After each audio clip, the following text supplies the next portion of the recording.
Hey guys, what's going on? Excalibur here, and welcome to the very first episode of Anvil Let's Talk. Hope you guys doing good today on a Sunday. Still haven't completely fleshed out what this is gonna be, but I figured just go with it and then kind of see where it goes. The format of the show is more or less just kind of discussing things, kind of talking about stuff. Overall community stuff. We will have co-hosts and stuff here and there, people that pop in and want to talk for a little bit. And yeah, just kind of showing stuff off, probably checking out the workshop every once in a while, doing stuff like that. Look at that, Buko popping in with a casual 2-year resub. Big hype. Salute to Buko, man. That's epic, sir. What is that, a gunblade hype? Appreciate you, sir. Trident's up. But yeah, so that's kind of where we're going with this. I think today we'll just kind of take it easy a little bit. I do want to look at a couple ships today that I got lined up here, and I guess I want to kind of start from the beginning, discussion wise, as far as Empyrion goes. We're currently coming off of season 5. Season 5 is going to end in about a week, due to an excessive amount of bugs and corruption of save files, and an issue with optimization, of course. Beyond that, I couldn't honestly tell you, but just a mixture of some issues server side. But really, I mean, the culprit really lies upon the game itself and how it's saved and how multiplayer, how we have to constantly fight multiplayer, and the format of the game that's not really built to handle multiplayer on the level that the Anvil operates on server wise. The obscene amount of hardware that we use to make the server run as optimum as it has run for 5 seasons now is pretty impressive, pretty damn impressive. Up until season 5, I can't say we've really had too much of an issue, to be honest, server wise. I mean, all the issues always arose from new bugs, Yeetgate. Some of the other stuff like that is always kind of what happened, but we were able to remain resilient and carry on when other servers would have to wipe and restart. So, as always, big hype to Krella's Darkest Warrior, Boss Man, those that handle the stresses of maintaining the server, and it working really well up until now. And honestly, I mean, we could just continue season 5. It's not like something happened and we can't. The server's up right now. There's people messaging saying it hasn't really disconnected them, and it's not bad, and but that again is kind of a testament to Krella's and the quality assurance that they want to maintain. Our server is known for working really well in spite of the game itself. So because of that, we of course decided to put a stop date on season 5 and move house to a better server provider. So I can't say anything bad. Just everybody, I'm optimistic. I can't wait for season 6. I think we got a lot of really cool internal content being added by our content team, event team. There's lots of things that are going to be starting. That there's some content that's going to start in season 6 that I believe is going to carry on into season 7. I didn't remove all my it was my fault, guys. I couldn't remove those cores, man. I don't know what it was. So talking beyond that, we all know where we're at. But today I want to kind of focus on I'm gonna try not to go over too many different things, right? Because I can rant and I can go on over and over, and I don't want to kind of broad stroke this. I want to get into the small particulars, and honestly, I want to be proven wrong in some ways, because I feel like I do a lot of ranting, but at the same time, I don't have a grasp on everything in the game. I don't, and sometimes I rant about things I don't even understand, like progenitor space, and some of these. There's aspects of Empyrion I'm not familiar with. And I've never, I've never hid that. But at the same time, I want to, I guess I'm searching for some optimism myself about the game and the state it's in now. And not necessarily the state it's in now, but the state that I'm scared it's going to. It doesn't seem like it's trending upwards. And that's what's worrying me, right? Anybody that's ever... built something or whittled something out of a stick or something, and they molded it into something pretty good, and because they didn't stop, they whittled it into nothing and it broke. That's kind of what I'm scared of, right? Like the game, it's a great game, and I'll start with that. It's a great game. We all love this game. We all play this game for thousands of hours. There's a million things that it could do better. But I don't see many of those things being refined, and yet I'm seeing the overall game being sacrificed performance-wise for things that I don't think really matter to anybody. I really don't. I don't understand a lot of the thought behind some of these things. It's an old game. It's a really old game. FPS wise, it's ancient. There's lots of things that are issues in the game that can be fixed balance wise to make it a perfect, not perfect, but a well balanced game. There's drastic issues with leveling and unlocking of things and crafting of things and logistics of things, basic stuff. But it doesn't seem like any of those things are really being looked at or overhauled. It more looks like they're trying to make the game look better.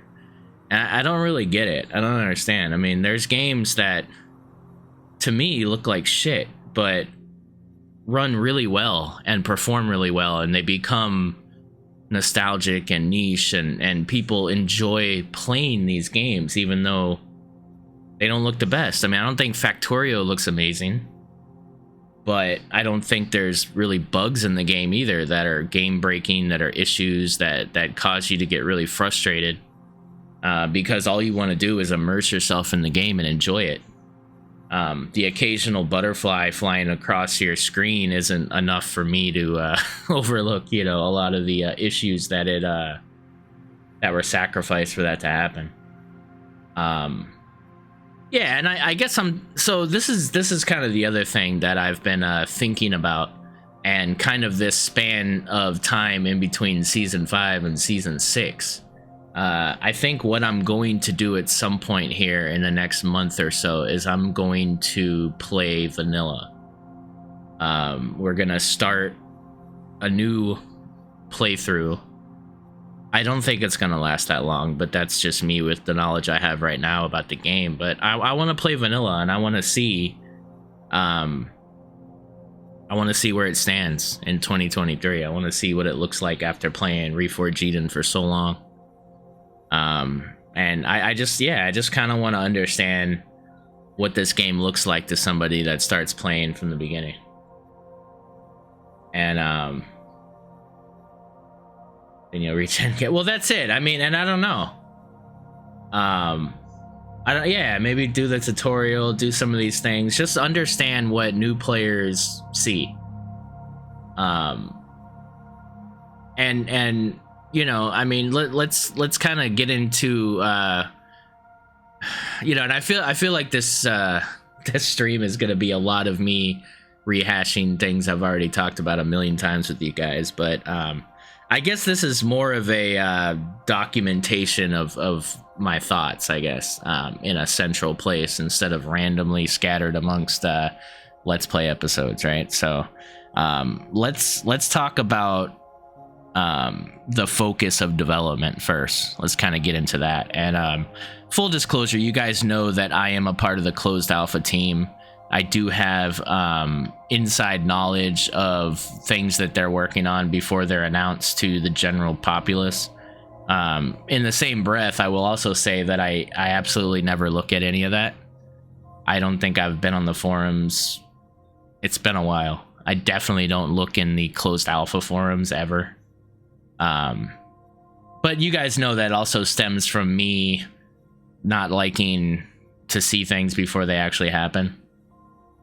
When I used to look at the closed alpha stuff and I saw things being discussed that I got excited about, and then them just disappearing and never being talked about again, it frustrated me. So yeah, I don't like looking at those things. So I am technically a part of the closed alpha group, but at the same time, I'm not actively participating in the closed alpha group. So I don't know what's going on personally, but what I don't understand is if your mission is to get new players, if your mission is to continue to develop the game to attract new younger players that are concerned about the looks of games and you know how they stack up against a No Man's Sky or a Starfield or you know any of these other kind of space games that are being introduced and it's still in development, I guess. I don't understand why the first 10 levels of the game aren't being overhauled. I don't understand why. I like the tutorial thing. I haven't seen it. Again, I haven't been in vanilla. I have no idea what the tutorial is about. But the fact that they are working on some way to explain the game when you first get in is a good thing. I'm happy about that. If that's what's going on, then that's a good thing. But at the same time, I don't understand in a game where building is the big high point of the game. I don't get why it's not led with that.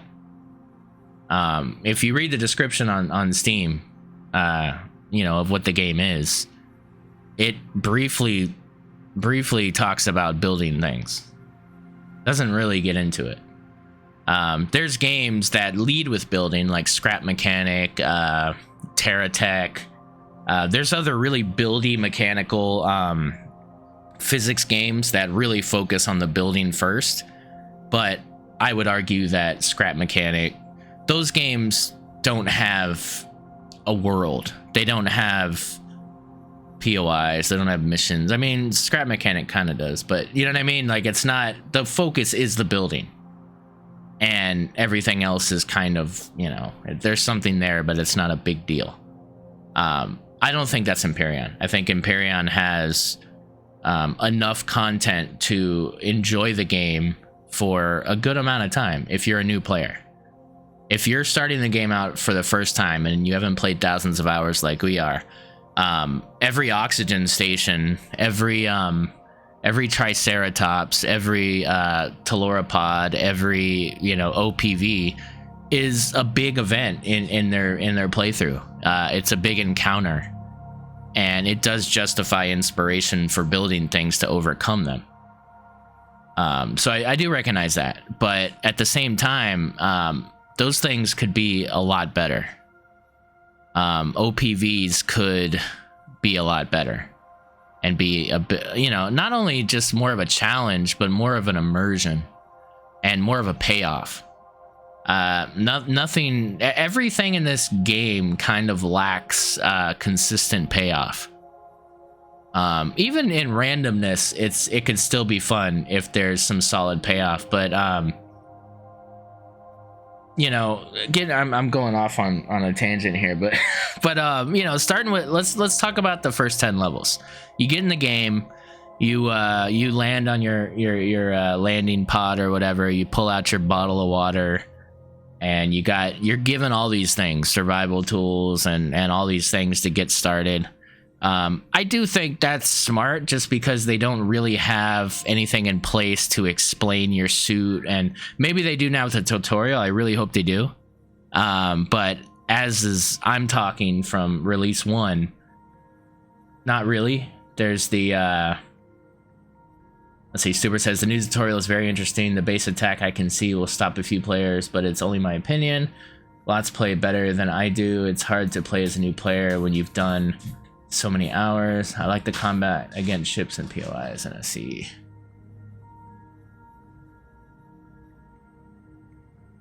A lot of that is due to 95% of the game assets being made by players and not game designers. Yeah. So I don't think that the POIs are generally the issue. I mean, of course, there's always some balancing with that.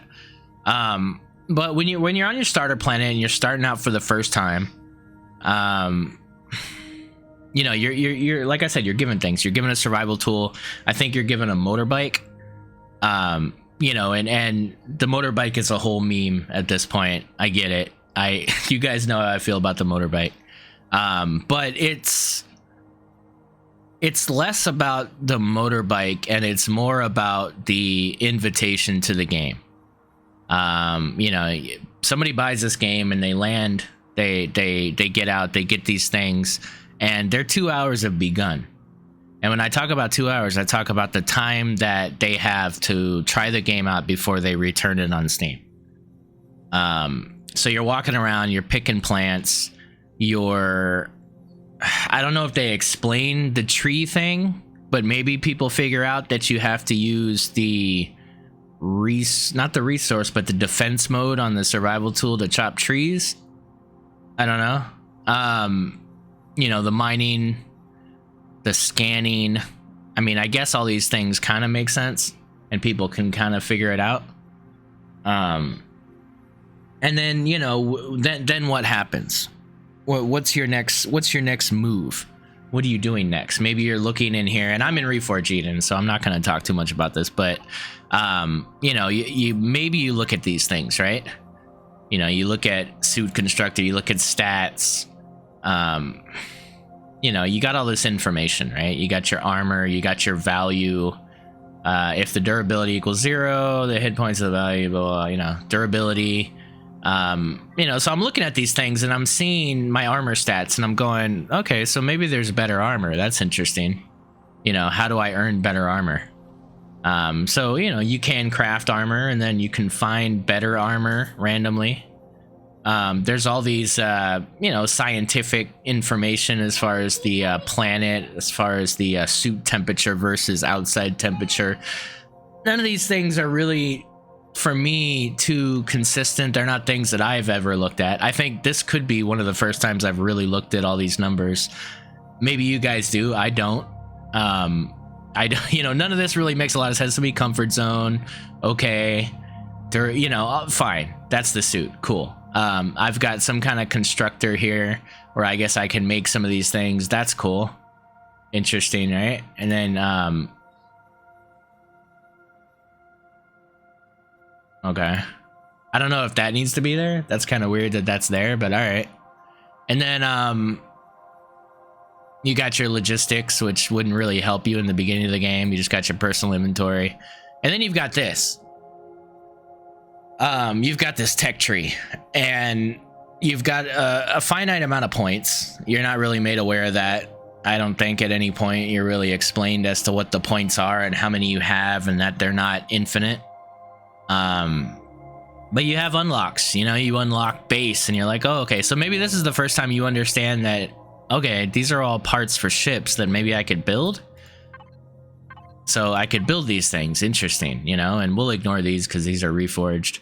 But yeah, certain tools, certain weapons. So I think, you know, for me, I would get excited about, you know, the weapons and stuff like, oh, there's better weapons. That's interesting. You know, you can craft these things.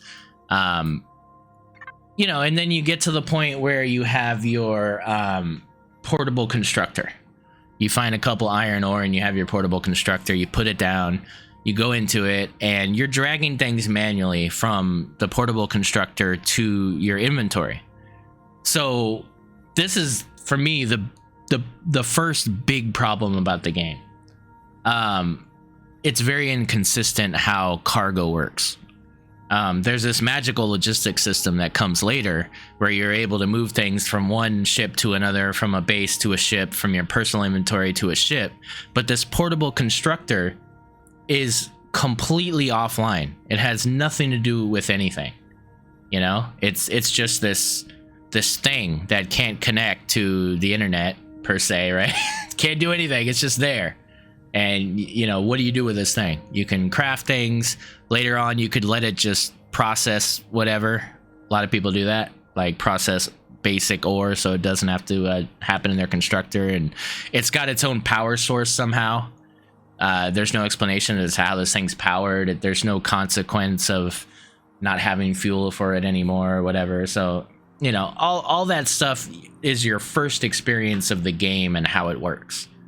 So after that, maybe maybe you build an HV and you put a constructor on that. Now you have this HV constructor that can build other random small things, right? Maybe there's a few things there it could build that the portable constructor can't. So on and so forth. You get into SVs. SVs have a constructor. Different set of things. But in that time, you also have to figure out how to connect it to logistics. So maybe that's kind of the first time you're actually introduced to logistics. You know, you get into a constructor, and you have to input it into somewhere. So then you're like, oh, okay, there's all these boxes and stuff, and you craft and whatever, and that happens. So now you got logistics. Now you're like, okay, well, I can move things. So what about my portable constructor? And it's not there. So this frustration of either having to connect to something logistics so you can carry all these things out of your portable constructor, or let's say you don't have that and you're just trying to move things, you have to manually do this process. So it's pretty frustrating, right? You're moving these things or whatever. And then that just kind of, stops happening after the portable constructor, and now you're on this logistical network. So I do like that, you can now access the fuel and everything through the network. And there is the stone dust issue. Whatever you put in there will actually work as, pentaxid or whatever because of the bug. That's fine. But I do like that they did this. This makes things a lot easier because it allows automation of like pentaxid refining so that you're constantly keeping that pentaxid tank full. So that's a nice little automation mistake that they did, or maybe they did it on purpose. Yeah, Flake, definitely. But fine. So first major inconsistency is that, right? And then beyond that, you're leveling, right? So you're leveling, and maybe you stumble across you're not going to have all this stuff because you're new, so you might have these, right? So you have all these prefabs. We'll start with the Albatross here. It's a T4 Explorer level 25. Okay, so I guess I have to be L25, which maybe I understand is level 25 to have this thing. And then you have tier 2 assault fighter, and that's it. So wait, what level is this? So you click on it, unlock level 12. Okay, cool. So the naming of these things, I don't understand. I don't get the tier 1 and the tier 2 and the tier 3. I don't understand what that means. What does that mean? Tier 4. What are these? What are the tiers about? There's tiers, there's levels. So now in my head, I'm thinking there's tiers, there's levels. What does any of that mean? You know what I mean? I get the level thing. That's, I have, in order to unlock, because it literally won't let you put it in your factory until you're a certain level, right?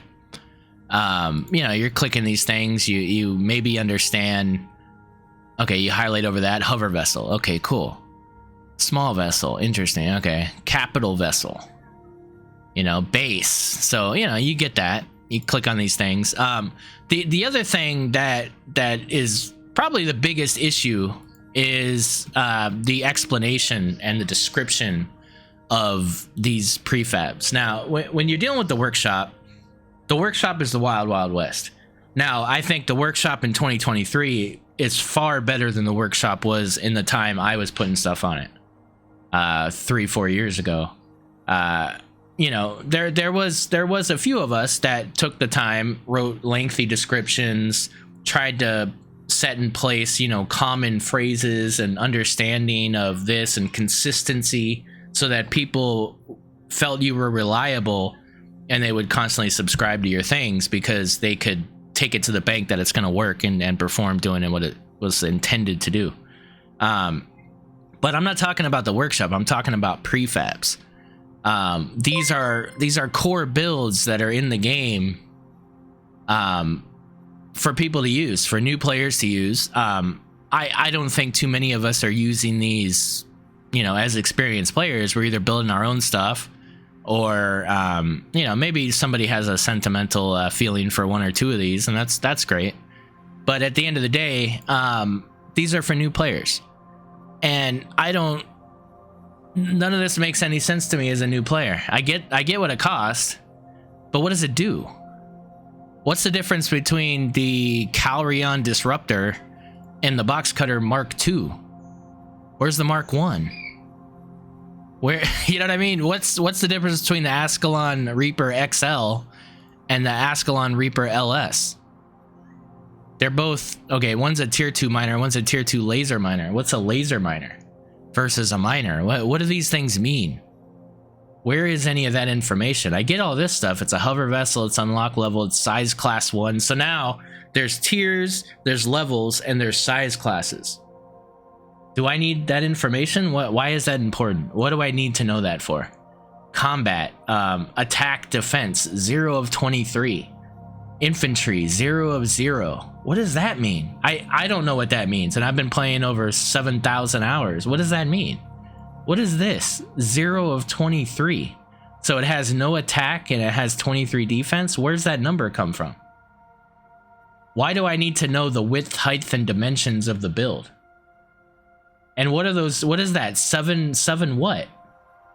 7 CV blocks, 7 SV blocks, 7 feet, 7 meters, 7, like, what is that? I don't know what any of that means. Block count. Okay, it has 194 blocks. No idea why I need to know that. Device count. It has 49 devices. Again, I don't see why I need that information. Light count. It has 1 light. Okay, cool. Triangle count. Okay, now I really don't care. What? Why do I need to know what triangles it has? I'm talking as a new player, guys. I get that there's certain aspects of these figures that make sense based on lag and based on this and that. I don't need to know this as a new player looking at prefabs. Now you've way over encumbered my brain with a bunch of weird figures that make absolutely no sense to me. And I feel like I need to know these things. And now I feel like a noob because I don't know any of these things. So I might just stop right here. Like, this is overwhelming. What am I playing here? Am I playing Satisfactory? Am I playing, you know, Dyson's? Like, do I need to know all these crazy things? You don't. You don't have to know literally any of this is important. Unlock level 10, important. Type, important. I don't see anything else important. CPU. So here's another thing. This is your first introduction to CPU. CPU efficiency, 100%. CPU tiers are locked. Tier 1. So now the tier is T1. Does that mean CPU? What's CPU? So I don't, you know what I mean? I don't understand. So now there's like 5 things I'm thinking about. Okay, so we'll ignore that, but the CPU efficiency, right? So, you know, now I'm starting to see what CPU is, or I'm wondering what it is, but I'm also thinking about size class and unlock level and combat, infantry, size, block count, all these things. Great. Cool. So not knowing any of this information and just knowing what the unlock is, let's say I decide to spawn this guy in. It's the core Thanatos, right? So, So, you know, I decide, hey, I'm gonna spawn this guy in. So I spend my hard-earned money, my hard-earned resources or whatever, and I get into this thing. And by the way, this is a legendary tank, man. This is classic freaking tank. Inspired me. I actually did a complete when I did restoration prefab, I did a full overhaul of this. It's on YouTube. I love this tank though. Really cool looking tanky tank, right? But you know, and I'm not in vanilla, so I can't even tell you if this works in vanilla still or whatever, but what am I doing with this thing? This thing has an artillery turret on it. It's got plasma turrets in the front. It's got rockets in the front. It's got plasma and rockets in the back. And it's got a 15 cal on the fantail here, right? It's I'm sorry, it's got fixed weapons as well. Okay, so fixed Gatlings. I would argue to say it probably doesn't move too well in 2023.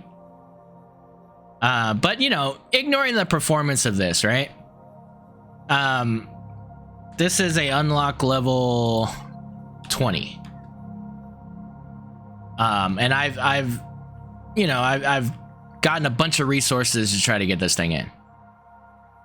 Yet I don't understand what I'm doing with this thing. Am I taking this thing to POIs to attack the POI?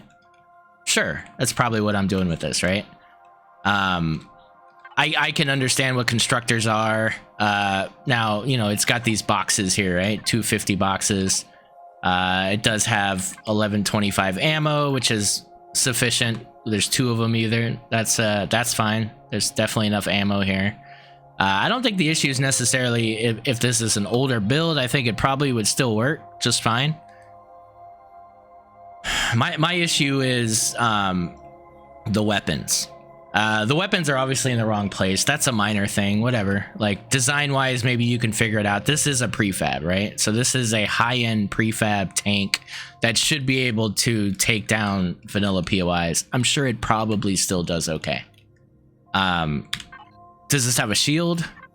It has no shield. So you don't have a shield. It's an unlock level 20 with no shield. So you're definitely taking hits. Probably what you're attacking does have a shield. So you're already at a loss because you're taking damage and you're not inflicting any because you're trying to take down the POI. You do have plasma, so you are taking down the POI without knowing it. You probably don't know what a shield is, even at level 20. Maybe you do, but I would argue you probably don't. Maybe you stumbled upon it in the tech tree, but you probably don't understand that POIs have shields. Yeah, no, it definitely was way pre-shield. This was built a long time ago. This was built early, you know, alpha 6 or 7 or something to that effect. Way before shields. But what I'm saying is this is still a option in 2023 when you get into the game for the very first time. This is still an option. And I would argue that a lot of the options don't have shields. We're in Reforged Eden, so maybe this runs a bit better in vanilla, but this is a heavy beast right now.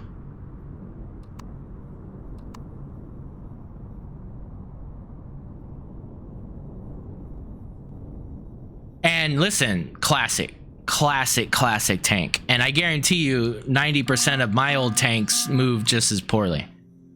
That's not the issue. The issue is this belongs on the workshop. This doesn't belong in the core game as an option for a new player. Because listen, let's say that's how this performs in vanilla. I don't know that for sure. But even if it moves twice as good as that, I'm still upset. I've wasted, you know, a lot of resources, you know, gathering all this up as a new player or whatever. I'm in vanilla, so I might not even have gotten these restroom or bridges or any of these fancy things, right? You know, and the issue I have is it's nothing but failure, right? Like, you get into this thing and you can't do anything with it. Now you're pissed. So now what am I doing with this as a new player? You know, I'm probably gonna break it down, get upset. Maybe I'm gonna know that I have to put it back in my factory, and then I gotta try something else. So now I gotta go back in here and look for something else that doesn't have any description. I just gotta hope that the look of it somehow means it's gonna do what I need it to do. And that's huge. This is a huge frustration, because you see these things and you see that you can tear them apart block by block and that they're made out of blocks. You understand maybe now that you can build your own thing or modify it or whatever. But that's kind of it. And then, you know, I think the second biggest issue after this realization that the prefabs are pretty lackluster, is there's nothing in the game indicating me to go to the workshop.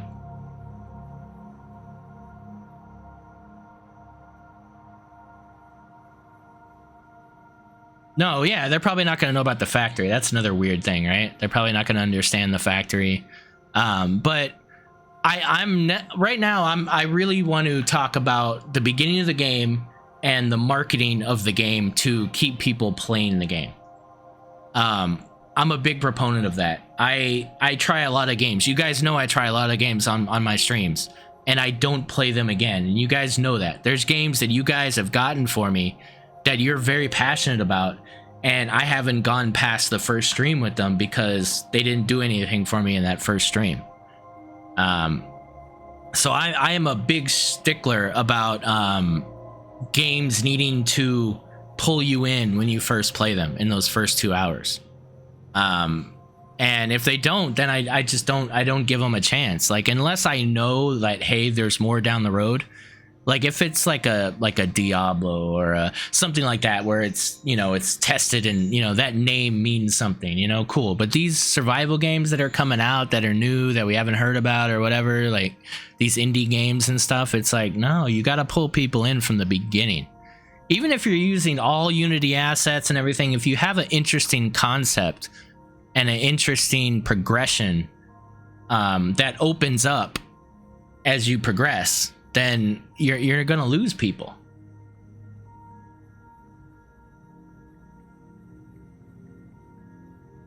The wait time, I don't understand wait time. That's another thing that I don't really get. What is that time? What is that for? What's that time for? Well, you know, I spent all this time getting these resources, crafting these weird bridges and matrices and all these things, and now I have to wait a day to get this thing? Why? What does that mean? And then the factory is completely made up. It's just completely, there's no physical factory. There's no, you know, there's nothing there. There's no story behind it. There's no explanation to it. There's no, you know, if I just had like a glowy box that glowed when it was crafting the ship and changed colors and something, there's no representation of the factory in the game except for, you know, your I'm in creative, but you know, there's nothing showing. It's just, hey, you gotta wait a day, sorry. And it's not a day of real time. It's like, is it a day of real time? I don't know if it's real time or if it's in-game time, whatever it is, but it's ridiculous. It's like, so cool, what am I gonna do for the next 4 hours? I guess I'll go clean my room. So you're literally stopping people from playing your game because you have this time thing. You know what I mean? Like, it's not even like you have the option of like, maybe if you wanted to be literal about time and say, hey, it takes a long time to build ships, I would argue that a capital vessel probably takes more than 3 hours to build in real life, but okay, your time is your time. But maybe have like a sped up option to where, like, you know, progress time till this thing's built or something, to maybe immerse yourself in it taking some time. But yeah, you're literally telling people to stop playing your game right then. And then you're not explaining to them that, hey, if I craft all these parts down to their lowest ingredients and I put those things in the factory, it's going to make the time go down. You know, to where they don't have to salvage things to make new parts or whatever. Again, there's no explanation as to what the factory looks like, what it's doing. There's no block for it that's saying, you know, if there was a factory block that literally, you know, it was a thing you put on your base, or it was a thing you put on your CV or whatever, and, you know, you were to put things into it, like a oxygen tank, and then it said oxygen tank has these ingredients built into it, X amount of steel plates, X amount of optical fibers, and then there was some kind of representation as to the time it takes to salvage that part. And then once the ingredients are there, putting them into the factory, I think people would understand, oh, this thing has to salvage the whole parts that I'm putting into it, and that's what's taking the time. Because if you literally broke down a capital vessel and salvaged it for all of its parts and had all of those individual parts, and you were to put them into, you know, into the factory, like if anybody's ever like taken apart a small HV and put it back in the factory and realized that the time is now 0, it's because it doesn't have to craft those parts. They're already built. This thruster, that thruster, this, that, this, that, this, that. So if you're putting foreign parts that aren't for the ship you're building into the factory, it has to break those down and remake the right part. So this information now becomes interesting. If I was to have let's say the repair bay, if I was to have the repair bay and it worked with logistics, let's just pretend in this hypothetical world that it all made sense, right? The repair bay worked with the logistics system and I could move things in and out, right? So let's say I put my, let's say I put this guy on the repair bay and it scans it, and let's say it could give me information. This HV has 30 panes of glass. It has 1 artillery turret. It has 4 oxygen tanks. It has 6 small engine thrusters. It has this rocket launcher, this Gatling gun, and it gave me a nice list of all these things. And then, you know, with that information, you would know what parts you're getting or whatever. And like, if it was a way like that, where you could actually plot out what parts you need for something to make it craft faster, then that time thing would make sense to me as a player. Okay, cool. So this is kind of a mini game. I can be strategic and I can craft these things beforehand and find these things out in the wild with crashed CVs and stuff that are going to save me time crafting this thing. That makes sense to me, but they don't really explain that, do they? They don't explain any of that. You're just, you know, I guess you figure that out.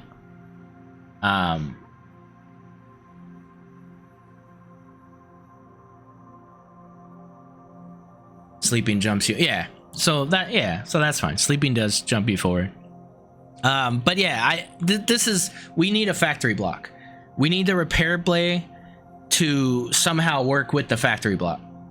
Meaning if, so another thing that I've always wanted in the game is, you know, you put something on a repair bay and it scans it, and I would, you know, it tells you what resources you need to fix it, right? Or fix the template or whatever. But I wanted to also help me upgrade and downgrade a vessel. So if I'm a new player and I spawn this guy in and it's hardened steel, and maybe I'm smarter than the next guy and I go, well, what if it was steel? Would it move faster? What if it was plastic? Would it move faster? Okay, cool. So I have this, let's say I have the tier 2 thing, right? I know I can click on downgrade, you know, and I can downgrade this thing to its lowest form, right? Is anybody doing this?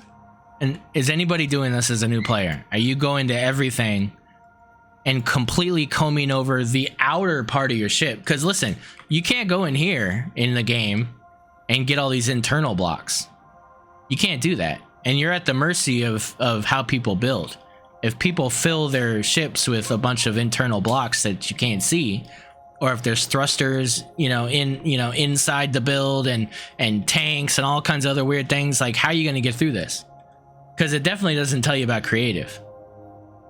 And creative and survival building are night and day, but you don't know that as a new player. So I'd argue, why can't I put this on the repair bay? And if, you know, since this thing does tell you everything that's in it in the CPU statistics, artificial mass blocks 13. There's mass blocks in here. Wait a minute. What? Why is there 13 artificial mass blocks in this prefab tank from 5 years ago, 6 years ago?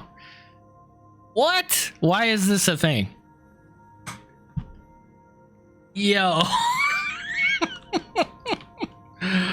That's insane, man. Okay, that's crazy. That is crazy.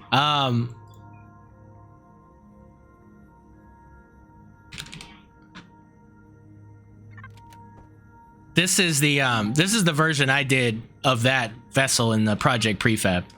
And I would argue that this is a pretty old ship too. I've argued that I would change things a bit with what I do now, but you know, I tried to maintain the look of it while kind of bringing it a little more current.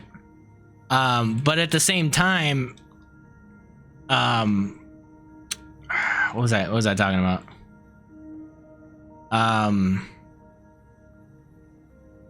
There was a whole point.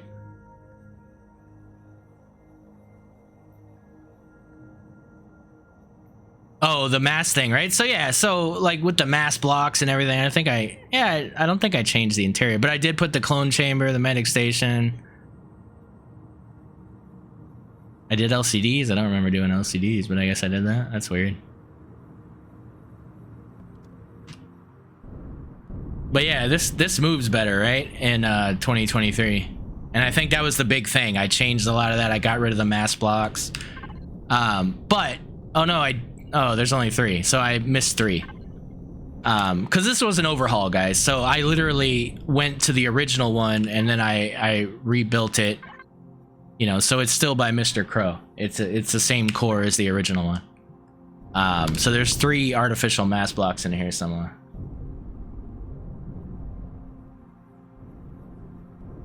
But just that alone, right? Like, that's a lot better. And listen, I've offered these to development, but... And it still says Mr. Crow, right? Like, it's not like I'm saying, hey, change this with something I've built. This is just an overhaul of that. But yeah, so... I want to be able to put it on the repair bay, and I want to be able to... I want it to say all this, and then I want to say change all these to steel. Downgrade these, or upgrade these to armored. Downgrade these to regular windows. Like, just blocks. I don't even care about anything else, because that would be too hard to do. I understand that. But blocks, we need a way to do that. Because you get into like these bigger builds and stuff, nobody's going to a capital vessel and changing every block into plastic so that it, you know, works in the game.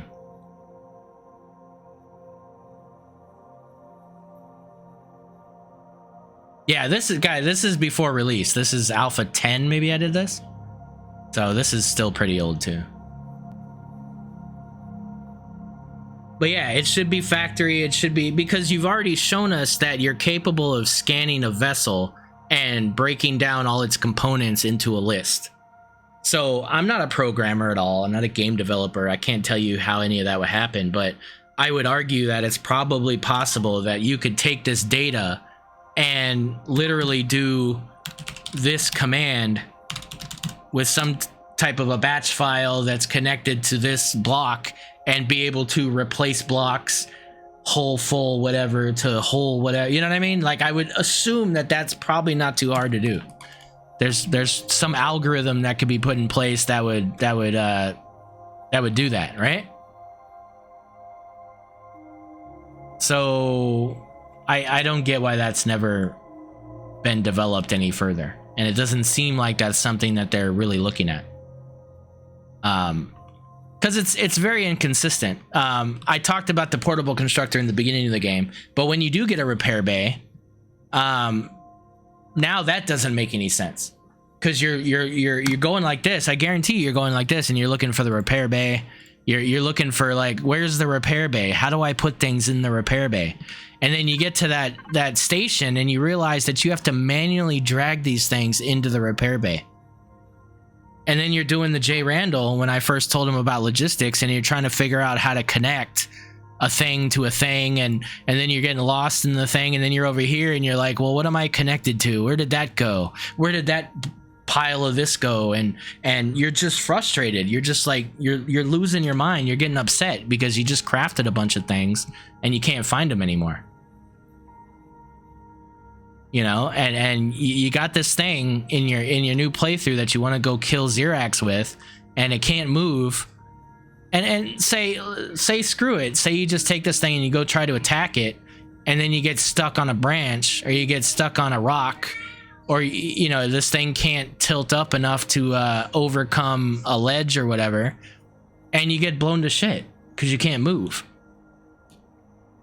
So now, you know, you've sunk a couple hours into getting the materials for this thing. Probably with this tank, well beyond 2 hours, so you can't return the game.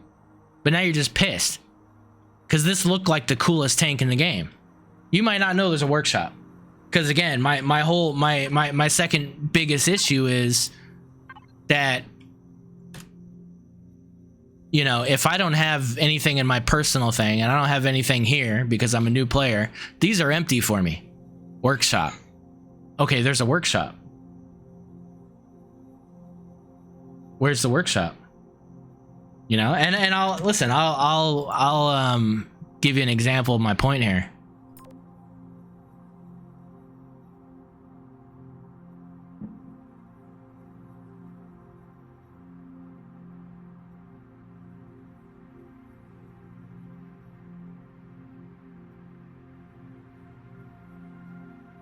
Damn, I don't have it installed. I don't have anything installed.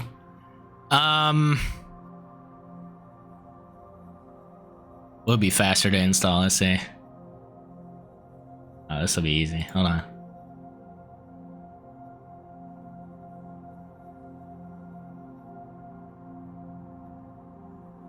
And there you go, Garmin. That's the other thing. We'll talk about the workshop in a second. Let me make my point first there. Now, for those that don't know, Starship Evo is a game that's been developed for a little while. It used to be Skywanderers, and it was a single-person developer, and that single-person developer sold it to another single-person developer, a French guy, and he's now developing it. And it's, for me, it's one of the games that has maybe the highest probability of maybe becoming like a solid game. Because of the work that this person's done, right?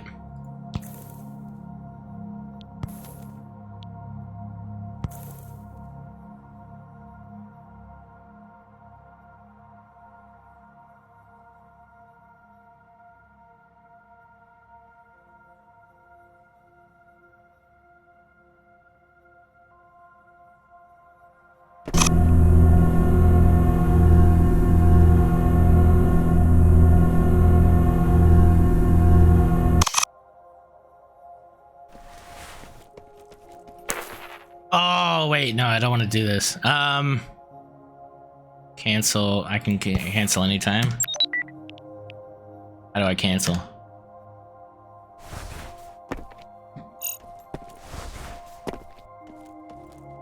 Shoot.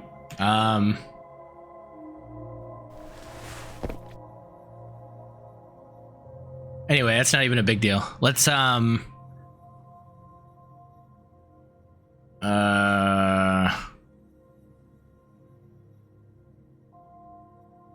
oh, here we go. So workshop, right? And we could talk about the Steam interface all day too, right? So boom, workshop. What is this? This looks cool, right? Subscribe. God, I don't even know what key it is to spawn something, man. Hold on. Controls, no. Key mapping.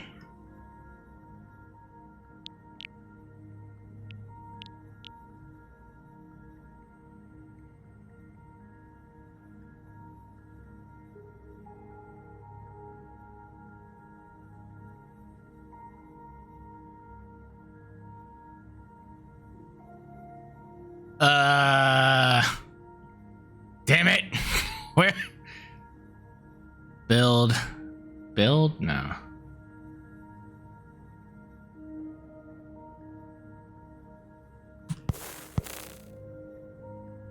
Damn.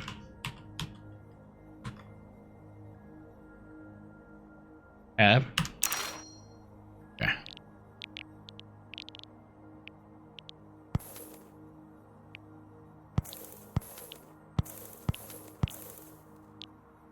No. Oh, maybe up here.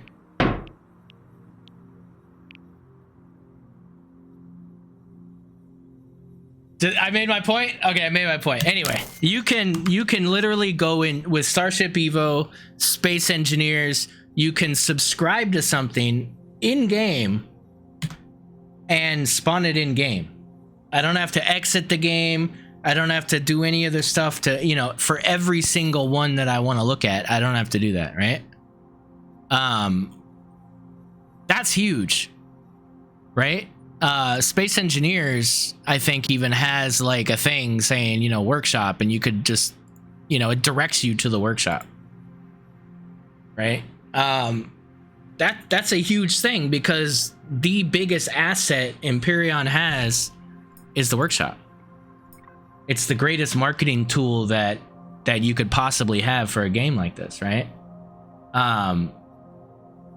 It's game breaking for me, because, you know, we'll do this, right? Now listen, you could do this, and you could do this, and you'll end up at Empyrion's workshop, and you can look, you know, you can look at these things, and you can subscribe to them. There we go.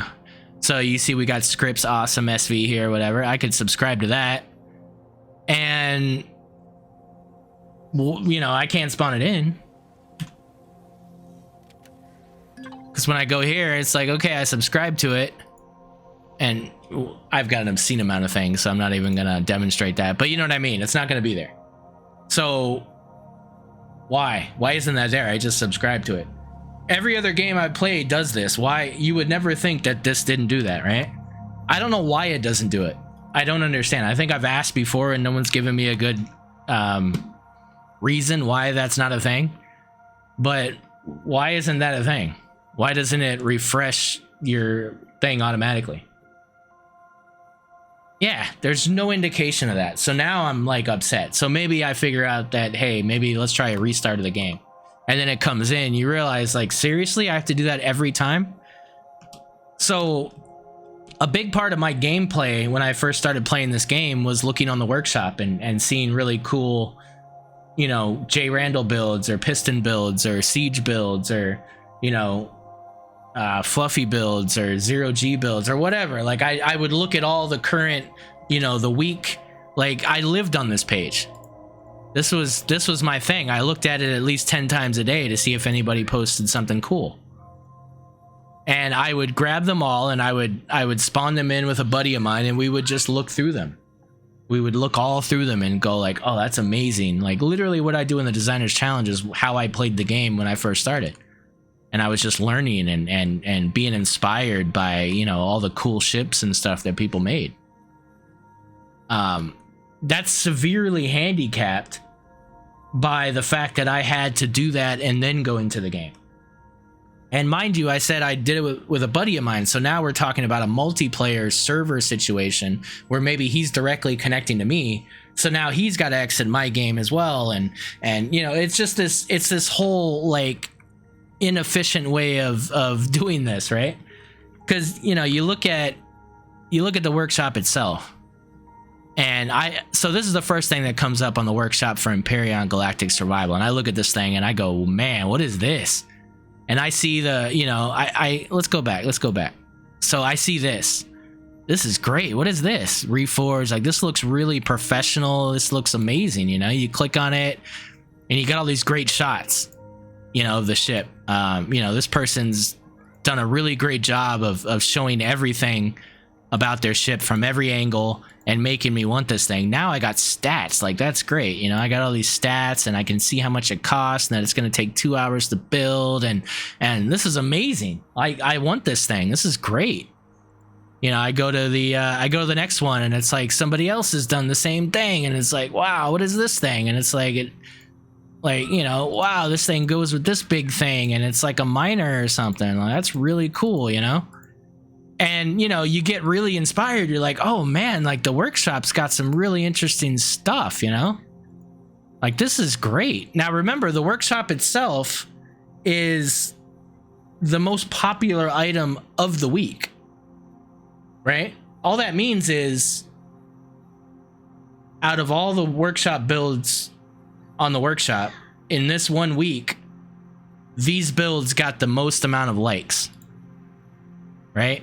The most amount of people doing this, right? So if you're a builder and you've got you know, you got these things, right? So you got item stats and you're able to kind of see like, okay, you know, total ratings, 94 people have rated this thing, right?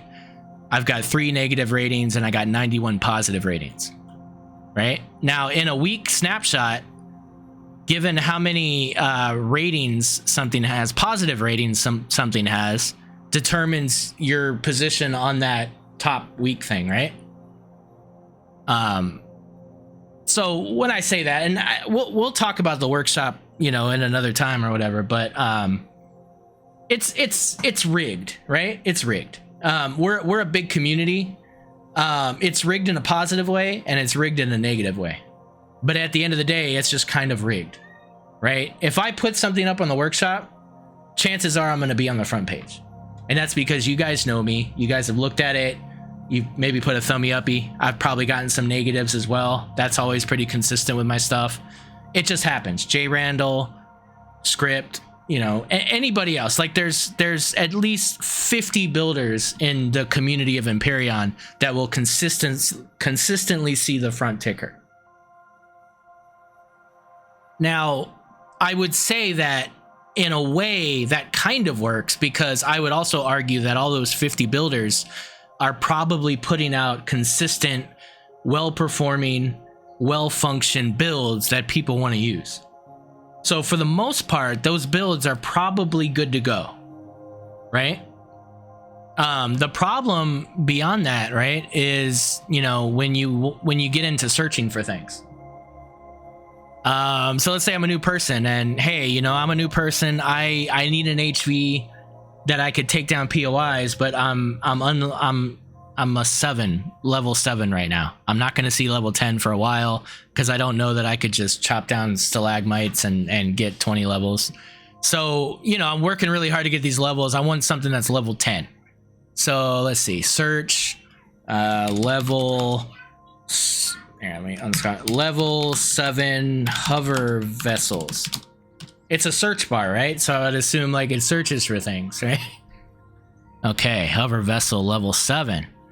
Look at this guy. So Didador Nicastro has made a, look at that. He's made a HV that's level 7.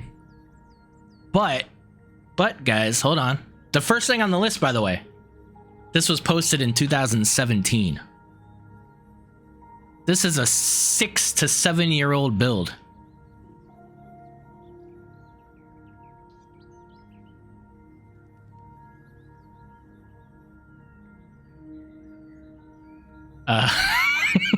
Okay, so cool. So let's say I don't know any better. I didn't look at the thing, right? This is look, there's no CPU on here. This is a 7-year-old build. I don't think there was oxygen back then. Right?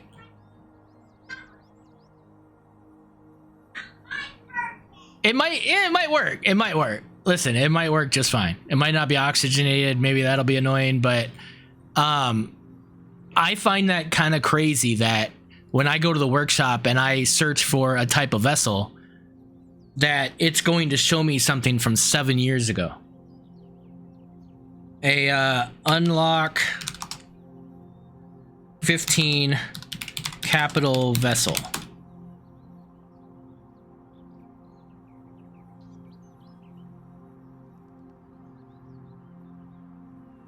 So the other issue, right? Now look, I can go over here and I can click capital vessels, right?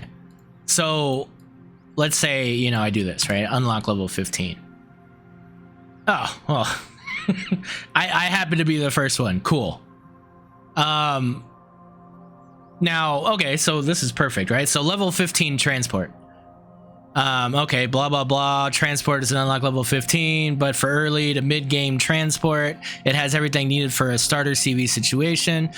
Enough thrust to handle heavy early game cargo. Hangar can hold early HVs and SVs. So this person has put it upon themselves to explain all of this stuff. And this is what a lot of us do. Most of us do this in this community. A good amount of people that build do this. They write all this stuff down. They explain what's in it. They explain what the vessel's for because they're passionate about what they built, right? But at the same time, this doesn't really explain a whole lot. Custom, airtight. Why is that custom? What does that mean? Airtight? Shouldn't they all be airtight? It's I don't know. I mean, I just feel like maybe that should be a thing. Why wouldn't you want it to be airtight? Maybe there's spaces you don't want to be airtight. I don't know. Whatever. Fine. Airtight. So let's say that. It's airtight. Great. That's literally the only thing that is a custom posting option to segregate your build into a specific category. Now, I will say that at one point, the development team asked me personally to give them a list of all of the searchable parameters for the workshop. Give us a list of everything that you think should be searchable in vessels. So like airtight, you know, does it have a pentaxid tank? Does it have a warp drive? Does it have, you know, is it for combat? Is it for atmospheric combat? Is it for planetary combat? Is it, you know, these basic things. Does it have a clone chamber, oxygen station, right? All these things should be things that you have to check when you're posting something on the workshop so that people can search for these things. So show me all the capital vessels filter by date, right? Okay, so that's good. That's a new thing. So like with this, right? Single player, custom, terrain, space base, floating base, airtight. Those are the customs. We need about 50 more of those. And then show incompatible items. I don't even know what that means because most of the things in the workshop are incompatible. If that was even a thing, that would be amazing. You know, every day, it never fails. I get messages about why this ship doesn't work anymore. You know, your ship doesn't work anymore. And I, you know, if you go back, not even 2 pages. So you look at this, the Xiphos, right? It says legacy in front of it. Now that's just me trying to figure out a way to tell people that this doesn't work anymore. I recognize that legacy is also a thing in the game, so that might be confusing. But this no longer works in the game. And, you know, I could take it off the workshop. I could maybe use a different wording or whatever, but it would be nice if the game automatically marked things on the workshop that aren't compatible with the current patch. Yeah, and Reforge Eden. That's a huge one. Is this for Reforge Eden? I don't understand that. It's like this is my whole issue with the game and development is I don't understand their logic. I don't understand their goals. They play against their goals in such a way, and then they play towards what I think their goals are, and it's just so confusing. It's like, if you guys are competing against Reforge Eden, which is what everything you've done in your Discord, in your forums, you're telling me that you're in direct competition with Reforge Eden. And, you know, because you don't want to have anything to do with it, and you want to blame Reforge Eden for every bug that comes up, for every issue with every default POI that's actually a vanilla POI, but you'll still say we don't deal with anything from the scenario. But at the same time, you allow people to build things for Reforge Eden and bring them into vanilla without them understanding here or there. They don't know what RE means. If I'm new to the game, what's RE? I don't even know what that means. But people put RE in there for people that know about the game. But what about everybody else? So Augur, SIRE, what does that mean? Well, I mean, it's all just a bunch of weird acronyms I don't know, right? So I don't know that this is for a scenario, unless, you know, I say Reforge Eden, but, you know, at the same time, it's like, as a new player, I have no idea.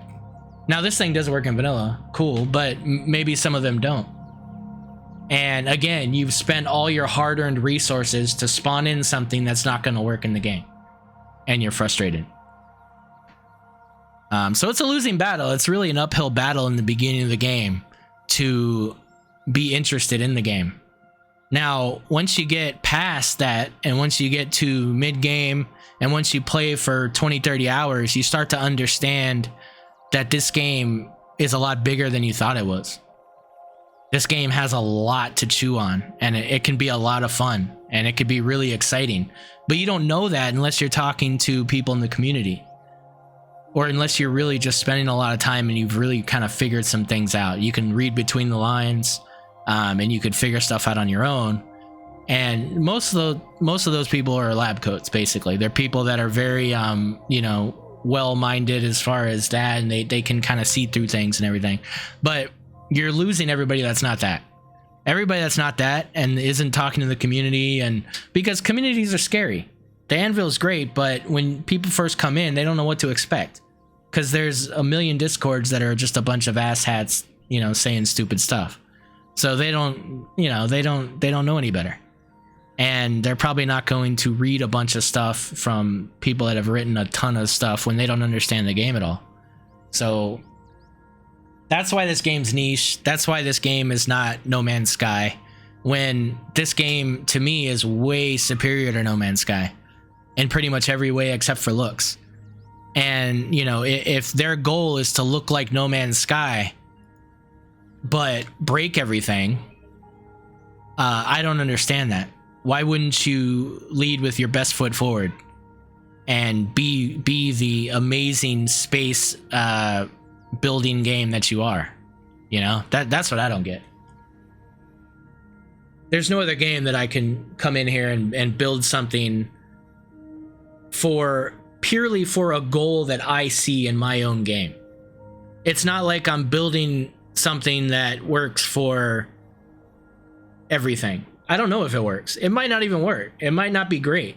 But I could spend 20, 30, 40, 50 hours on a build with purely my, you know, creativity and artistry and logic and balance and performance and all these things, and be rewarded at the end by enjoying being in the ship and feeling the RP of it, playing in the game that's provided to me, the open world game that has set challenges and adversaries.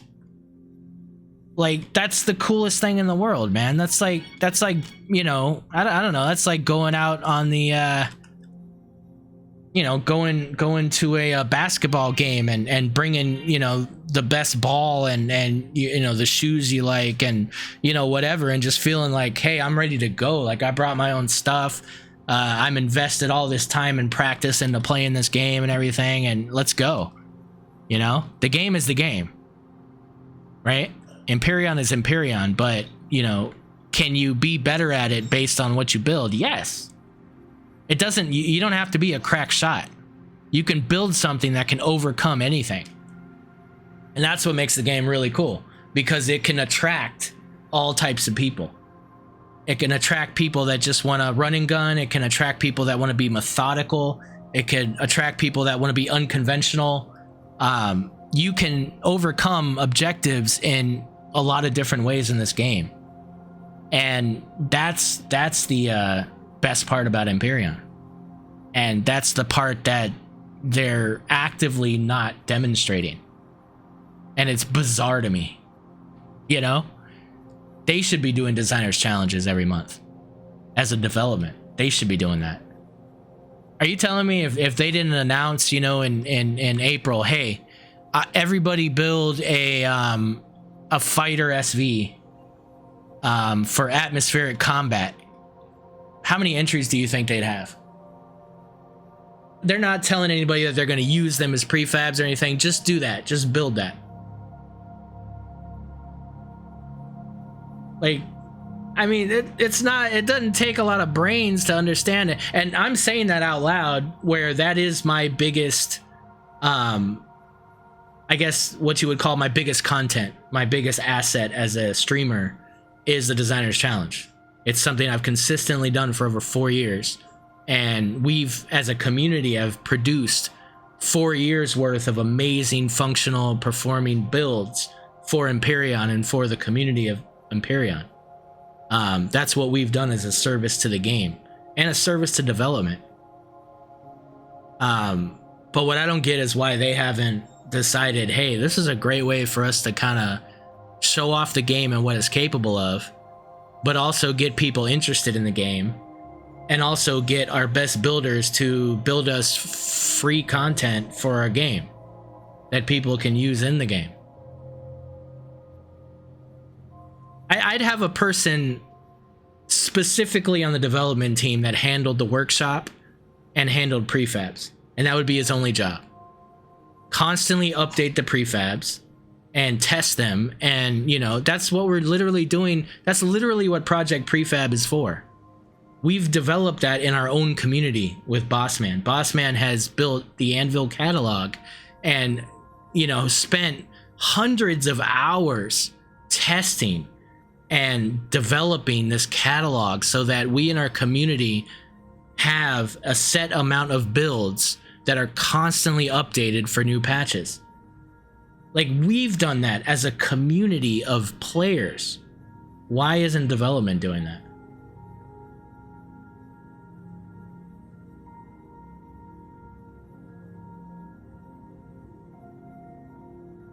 Yeah, but okay, so Garriman, your point. Fine. They want us to do it. But where is this evident? Where are these things evident? Am I supposed to get on the workshop and make a what do you call it? A collection?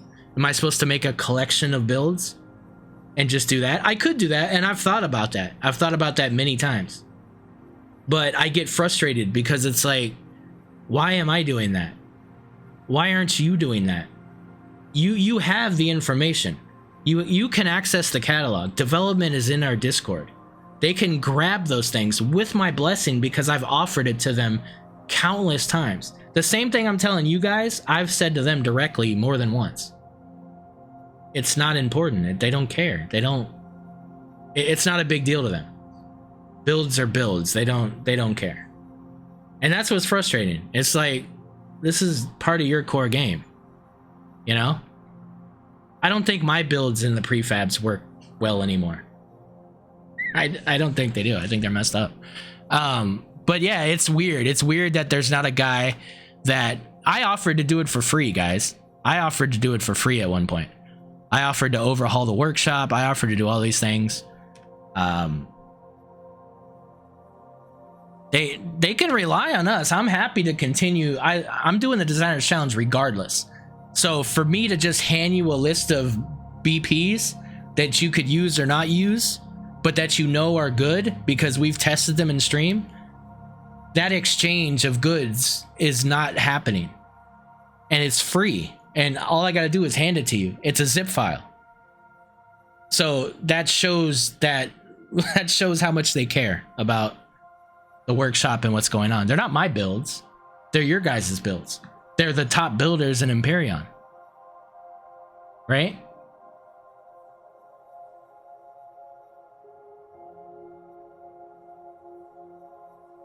Yeah, but this isn't even for us. This is for new players. You know, if a new player goes in the workshop and sees one of Ent's CBs, oh, wait, I could fly that thing? Like, hell yeah, I want to go fly that thing. Yeah, I'm not, yeah, so I mean, there needs to be one guy that does that, period. One guy that does that, and that'd be a fun job. I would argue that there's probably 50 people in our community alone that would go do that job for free. But you should pay them. I'm not saying it should be free. you should pay them to do that job. But yeah, that, I don't know. That's my early game rant so far. But I get really upset, and that's why I don't post things on the workshop anymore. Cause I'm upset. I'm frustrated, and I don't ever want to tell anybody else to not post on the workshop. Because I want people to enjoy other people's builds, and I also don't want it to feel like I'm trying to be exclusive with other people's content, you know, and like I don't want to do any of that. You guys do whatever you want, you know. I think that builds should be put out there. I think that people should have access to other people's builds, because that's what keeps the game going. That's what makes the game interesting, is the new ships. You know, that's why people are still interested in Star Citizen, because new ships are constantly coming out. If there was never any more ships coming out, nobody would be playing Star Citizen. Oh, the same ships and you're not really progressing the game much? Okay. But if you're constantly showing me new ships that I can get, I'm yeah, new ship, ooh, you know, and I'm looking at videos and I'm looking all through the ship and I'm like, oh, this is amazing, you know. Then I get the ship and then I don't really play with it. It's the weirdest thing in the world. I don't get it. But the same thing is true with Empyrion. Like, oh, I played the game, but I haven't played the game in that thing. Ooh. You know what I mean? It's and a lot of this stuff is just for show. Like, a lot of the ship isn't even functional. That's what sucks. Like, a lot of these blocks are just deco. Like, they don't even do anything. But we still want to fly in these things because they look amazing. And that's a lot of what the game is, man. It's just fun sci-fi immersion that gets you hype about, you know, pretending you're in Star Trek or Star Wars or Battlestar or whatever, you know? Like, people are into that and capitalize on that. Because if Elyon wins, we win. If they don't win, we suffer, and we've been suffering for a few years now because they don't know what their goals are. It's like, to me, they're just kind of keeping the thing slowly moving, doing stuff that they're capable of doing. They need people in there that are more capable of doing things. And I don't want to ever take away from the work that's being done, because work is being done. There is a lot of people that are donating their time for free to do an obscene amount of testing and bug reporting, and you know, so it's always hats off to them. Like, I never want to sound like, you know, I'm talking about them, because I'm not. I'm just talking about whoever's spinning the wheel here. How many times do you all, when flying and look around? Yeah, that's all you're doing, like, the whole time, right?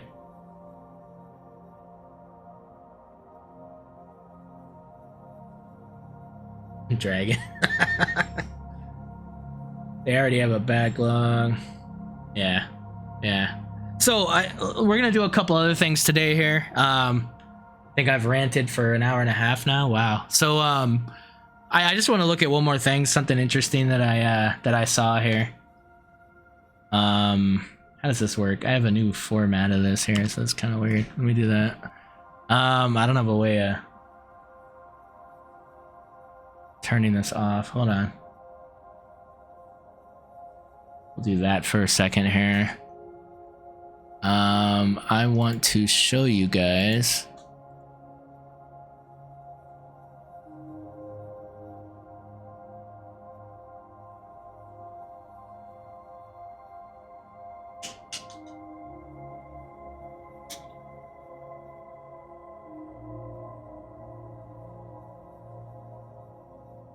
So I don't remember who posted this in our community, but I thought it was really interesting because I had never seen this before.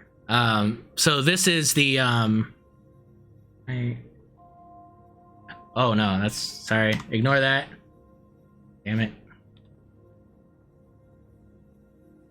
There we go. So this is the original Empyrion Kickstarter page before it was on Steam. So Empyrion Galactic Survival. Empyrion is an open world space survival adventure where you can fly across space and land on planets, explore, fight, build, and survive. Hey, Omega, man. Thanks for the bits. Appreciate you as always. I wouldn't play without Anvil or Ari. Yeah, dude. Thanks, man. I hear you. Yeah, so, you know, you got the old logo, which is really cool. You know, this ended in 2015. 25,000 pledge goal. You know, some XP gamers. I'm excited about this one. It looks pretty cool. It does look really interesting. They got a lot of features nailed down. Empyrion takes galactic survival a step further. Empyrion invites you to highest heaven.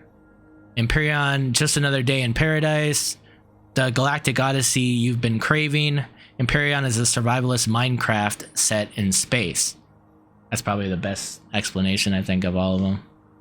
Has been greenlit after only 19 days on Steam Greenlight.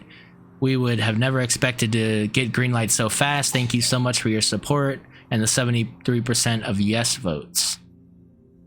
Empyrion is a 3D open world space survival adventure which you can fly across space, land on planets, build, explore, fight, and survive in a hostile galaxy full of hidden dangers. We've got some screenshots here. We got like some SVs. Empyrion will feature space and planetary exploration, building and construction, mining and resource gathering, survival, crafting, as well as space and land combats. Using the Unity 3D engine, Empyrion uniquely combines elements from space simulations, construction games, survival games, and ego shooters. The game is currently under development by Elion Game Studios. So we got space and planet exploration. An absolute free roaming experience awaits you. Fly across space and land on planets.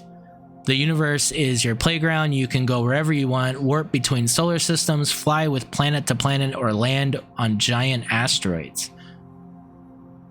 If you are orbiting a planet and see a mountain on the surface, you can actually descend in the planet and land on the mountain. Then you can go off your ship and freely explore your surroundings. Likewise, if you walk around on the planet and see a moon on the horizon, you can take your spaceship and fly to this moon and land on it. Survival is key. Try to stay alive in a hostile galaxy. Each planet is different with its own challenges. Food and oxygen are rare. Be well prepared. Each planet has its own characteristics and are potentially unforgiving conditions. To survive, you have to adapt to the planet's unique environment.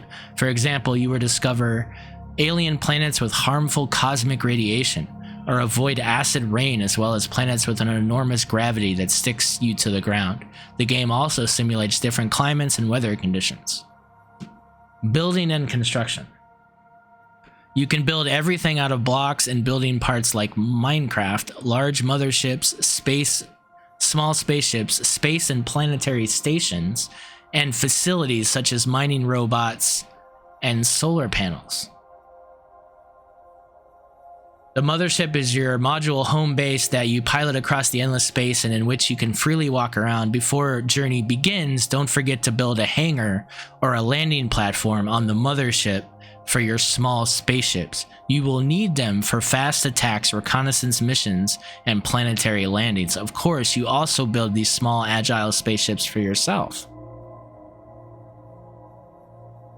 You will fight a variety of creatures in space and on planets. Empyrion will feature a variety of enemies reaching from wild creatures on the planet to intelligent alien races that can attack you in space or on a planet. Be proactive because it can be highly rewarding to attack and loot a pirate space station. Perhaps you will find a blueprint for an advanced alien weapon technology. Single, multiplayer, and cooperative. In Empyrion, you can play single player or multiplayer with or against your friends.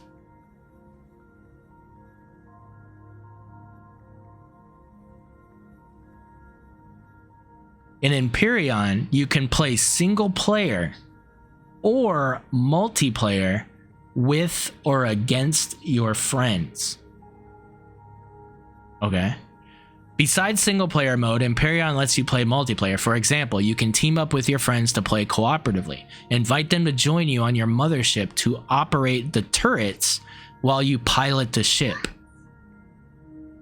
You can also form a wolf pack with several spaceships and attack pirate space stations or other enemies. Besides cooperative gameplay, you are also able to fight against each other in PvP. Alright. Absolute freedom in the vast galaxy, a free roaming experience awaits you. The galaxy is procedurally generated and features hundreds of different solar systems. Each solar system contains several planets with their own characteristics. Planet type, gravity, atmosphere, number of moons, terrain. So what's interesting about a lot of this that I'm reading is this is conceivably before the game came out. So before the first alpha came out, this is what they were thinking. So this kind of gives us a little insight as to what development was thinking. So the hundreds of different solar systems thing, anybody knows that when you first played Empyrion, like even going into space was like a huge thing. Like it took a long time to build something that can go into space. Once you did, there was a cutscene, you were in space, but you definitely didn't have hundreds of solar systems that you can go to. You had the Alpha system. I don't even remember if it was called Alpha system back then, but you basically had Omicron, Akua, Talador, Masperoon. I think you had like 5 planets, right? 4 or 5 planets. Bunch of moons, yeah. To obtain your building blocks, you must gather and mine resources you find on the planet and asteroids. Empyrion features different planet types such as desert, ice, lava, barren, oceanic, temperate, and gas planets, each with its specific resources. Terrain deformation, you could change the terrain as you like, be strategic. Simulation of physics. Empyrion will simulate maneuverability, electricity, airflow, gravity, damage, construction, solidity, and much more. The dynamic airflow simulation, for example, requires you to build your ships and stations airtight to preserve oxygen. Moreover, the shape of your ships influence their maneuverability and combat ability. In addition, your ships and stations use generators to produce electricity, and every device consumes energy from the power grid. Ensure enough power supply, otherwise you will find yourself in the dark with no life support. So this is weird, right? This whole, the shape of your ship matters, the maneuverability, that I don't understand that, but all right. Using and combining resources, you can craft your own equipment such as engines, generators, sensors, shields, and cloaking devices. Cloaking devices, interesting. All right. You can also craft your land and space combat weapons, including rocket launchers, miniguns, shotguns, lasers, and turrets.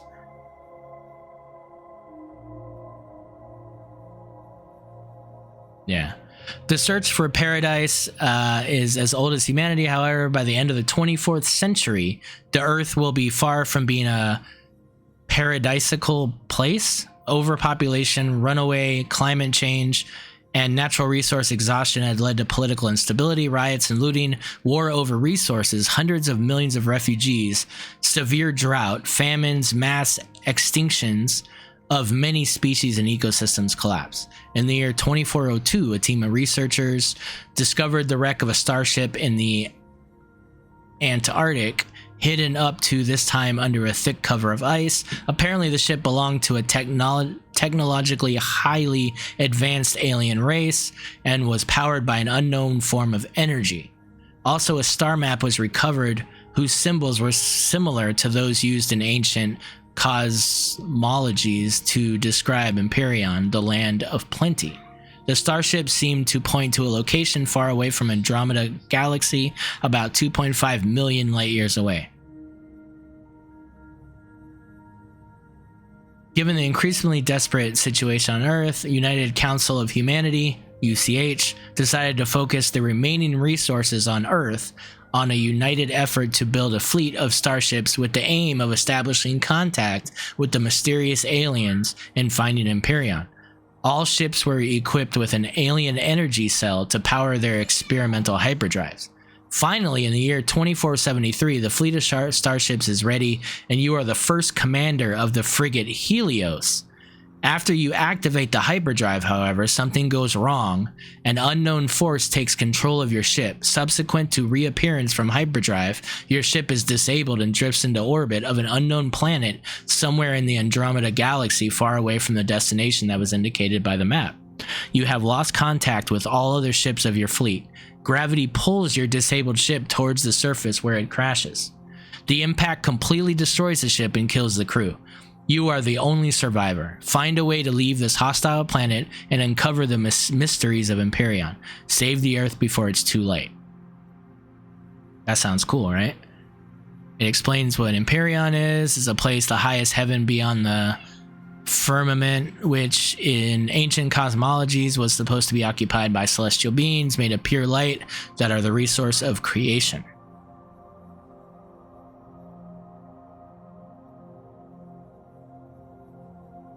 So these are the original developers.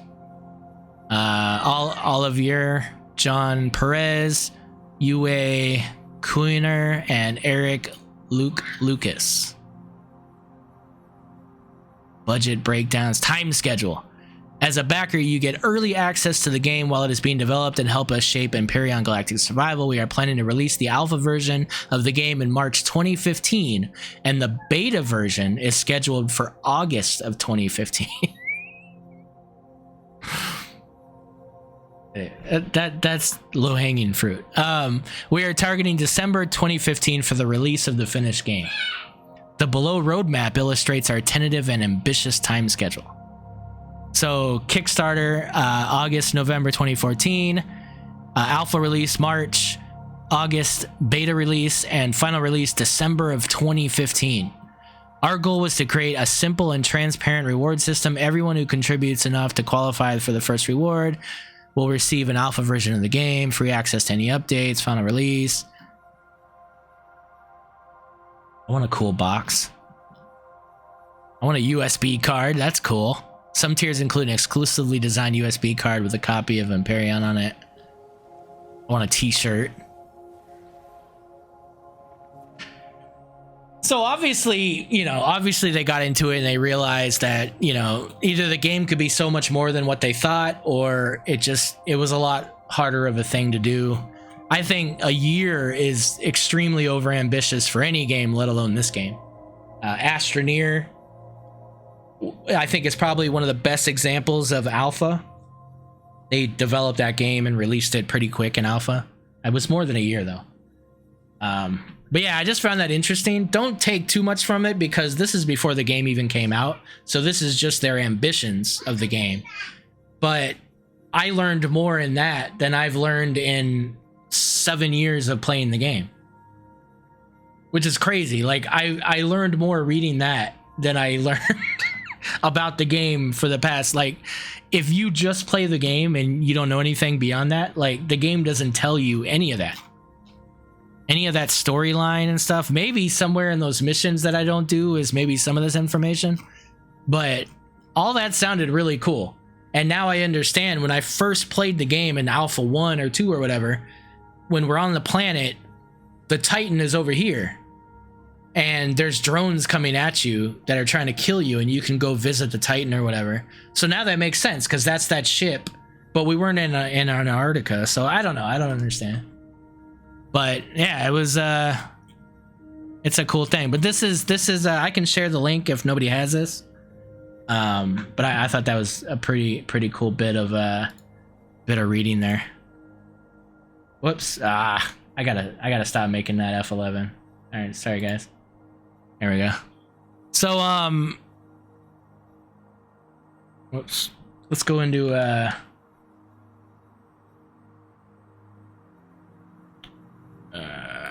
do that, and then we'll go into full, and let's check out a ship or two here.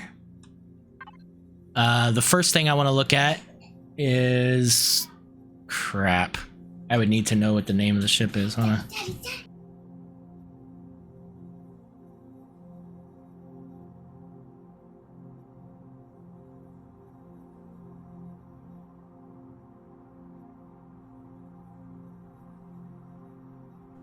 Welcome to XBC.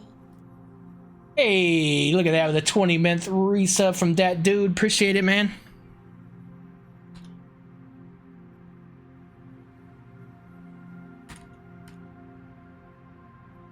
Crap. All right, hold on.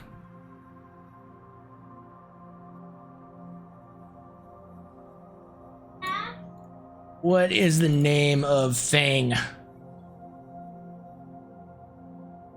Okay, stacks.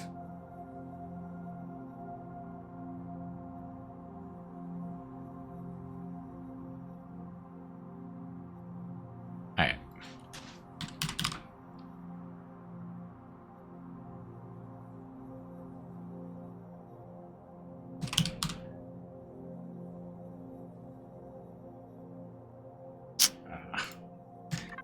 I know I did wrong. Hold on.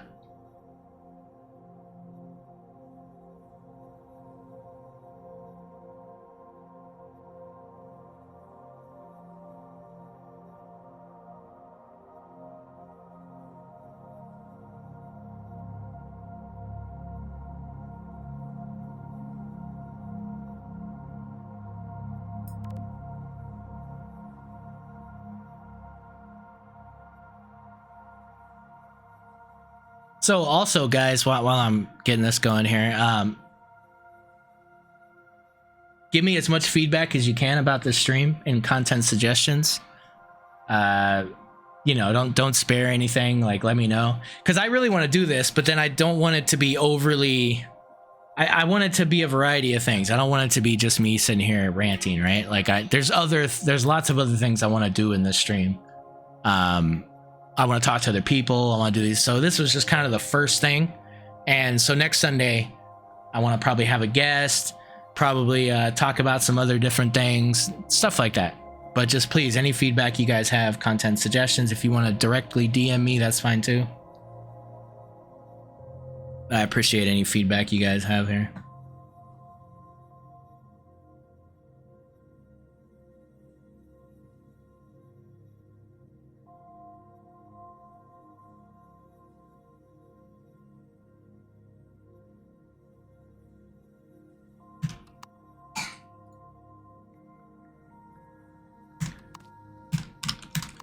All right, so we're gonna look at a build by Life Force here, and this is a Star Wars build that was,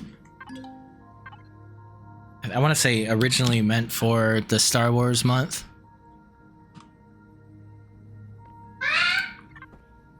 There's 2 iterations of it here.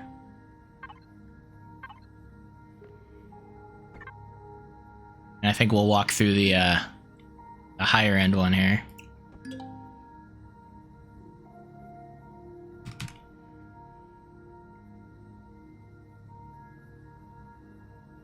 Oh, turn shadows back on?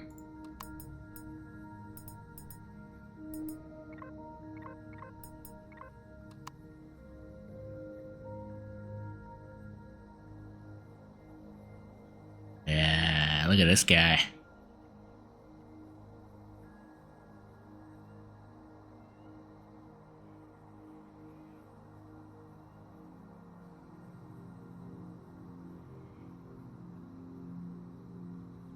That's sweet. Big SV hype.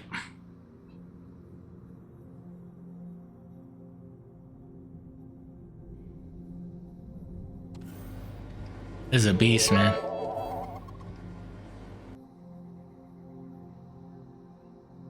Thanks, Dad. Appreciate that, man. I will. Yeah, one thing you guys know about my content, man, I'm not gonna do anything I don't want to do. I'm not passionate about. At my own detriment most of the time, but it's fine. Wow. This thing's a beast, man. I love how it sits up. It's giving me like Razor Crest vibes a little bit, you know? Like, it just, yeah.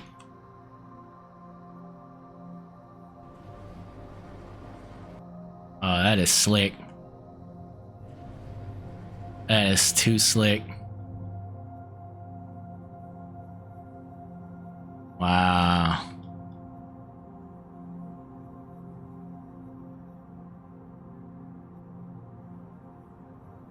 Wow.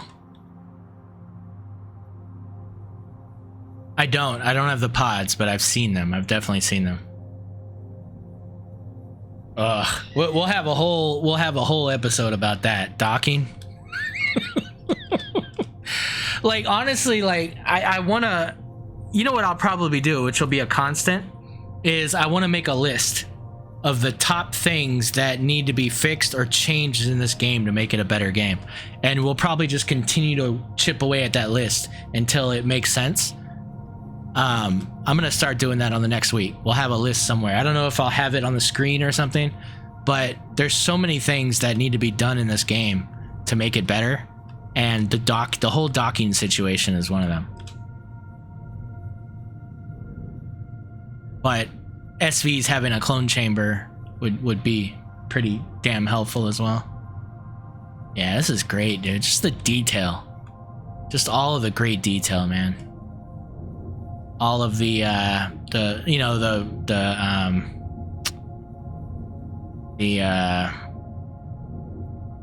kind of the padded looking Millennium Falcon kind of things, like that's what this looks like, definitely.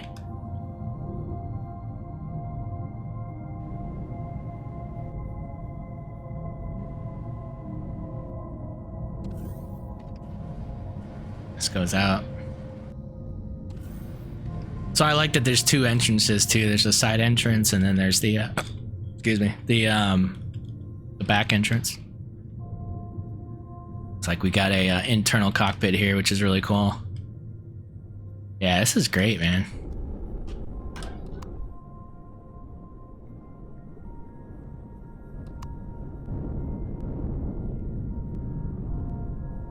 And it flies great, which is amazing.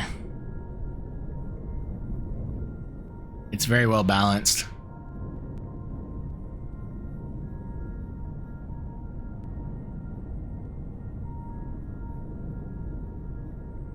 Yeah, no, I agree, Dadrick. I fully agree. I'm happy. Like, if they stop, then I'm fine.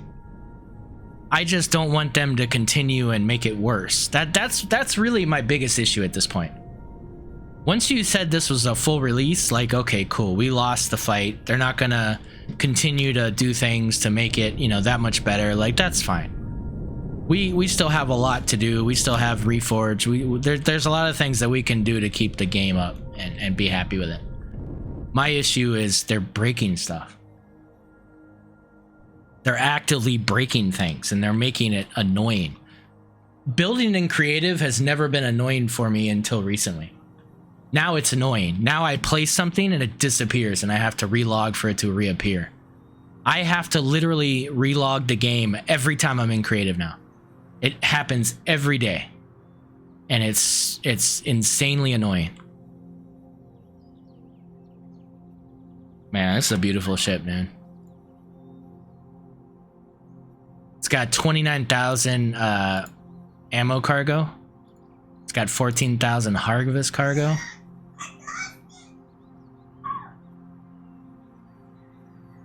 And then it's got a bunch of smaller cargos here.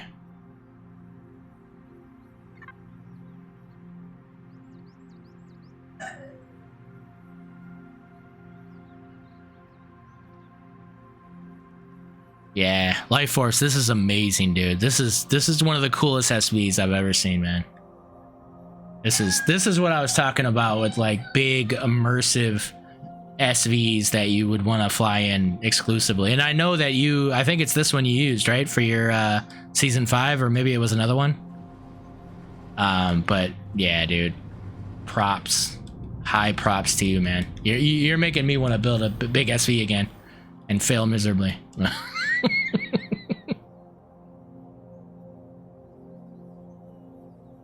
Yeah, the lack of confidence for symmetry mode is a big one for me too. I get extremely frustrated, and I check it now every time. Every time I'm in creative, I do symmetry mode, and then I literally place a block to see if it works. But even sometimes that'll work, and then texturing won't work. Yeah, see, perfect example. What's going on here? Why? It doesn't see the ship or something? What's going on here?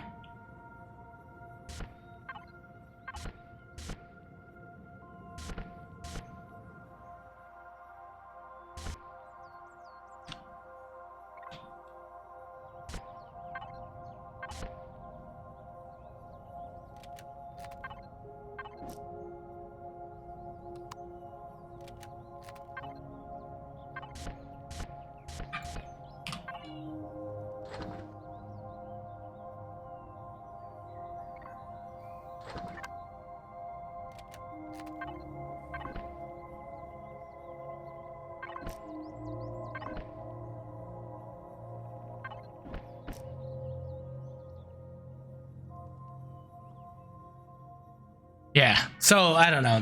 Maybe they're phasing out the old texture tool or something. But yeah. So big props to Life Force, man. Very cool, sir.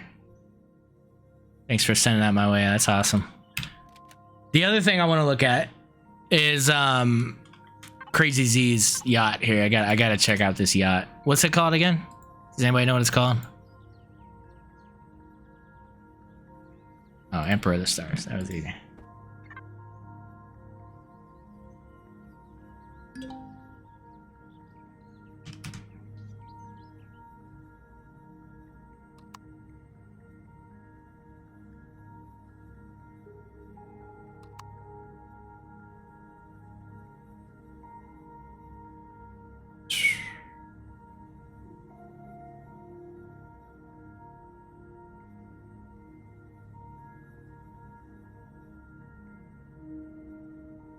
Yeah, you come a long way, Crazy, from the princess. Telling you, man. Do I still have the princess in here? Hold on, look at that. Oh, it wouldn't be there. Hold on.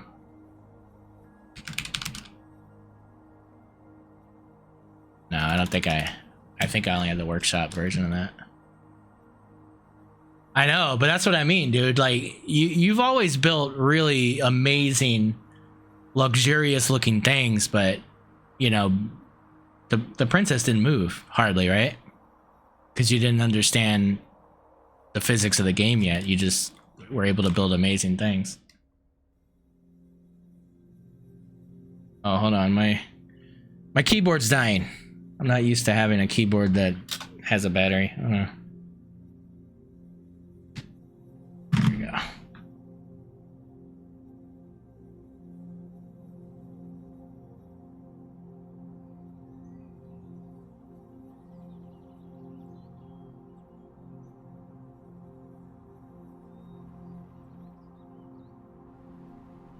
That's cool.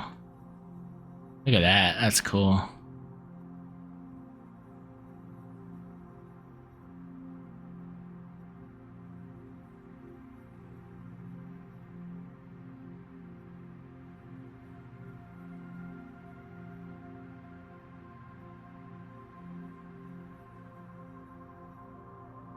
Oh, heavy glass. Heavy glass, we need you.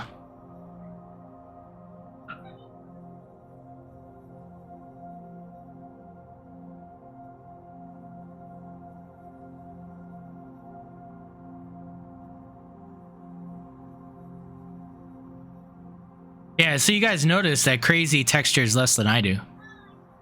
But because of the shaping, he's texturing with shaping basically, and shading and colors, and it looks amazing. Like it makes his ships look like they're not of Empyrion. Because most of the time your eyes are drawn to those textures that you know. But when you don't have the textures and then you have these really unique shapes you don't see every day, it really sets his builds apart from everybody else, just because, like, look at that. Like, you don't see that every day.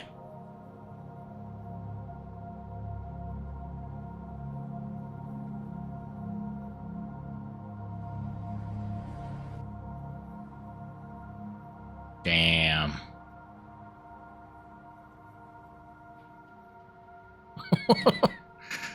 Wow.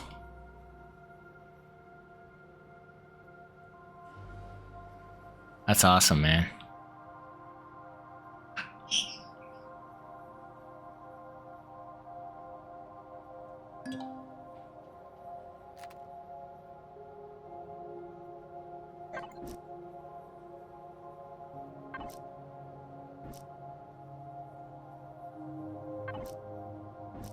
What did I... Shit. Was it that? Yeah. I'm just wondering where the game lighting stops and your shading begins. I thought these were all a different color, but I guess that's the lighting.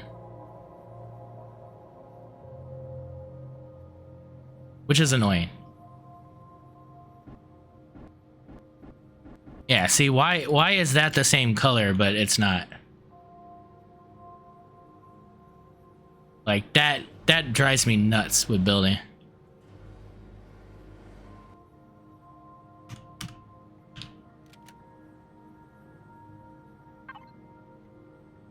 64,000 cargo times 2.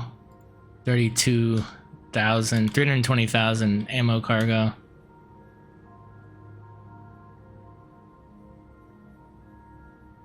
The Umbrella Corporation. Okay. That's awesome, man.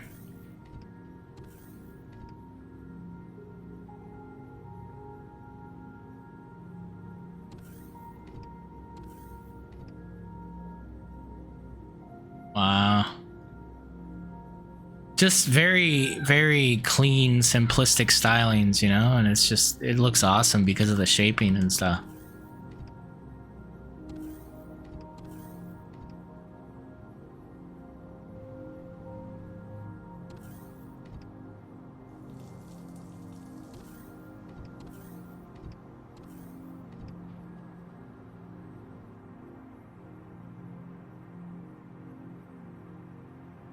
So much room.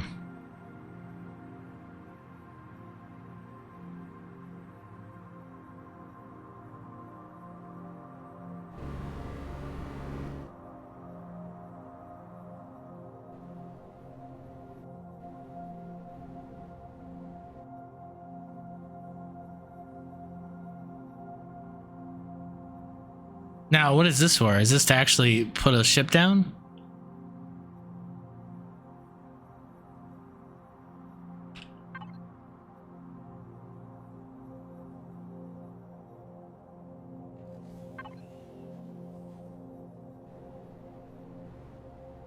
That's cool.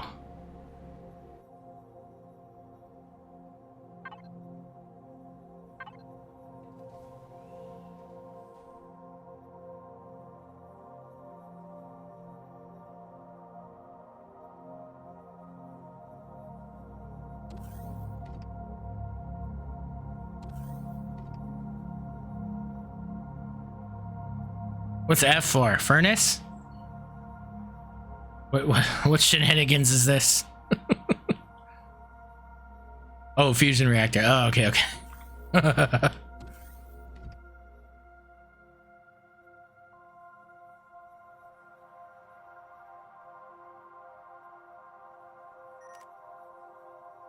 Ooh. The garden.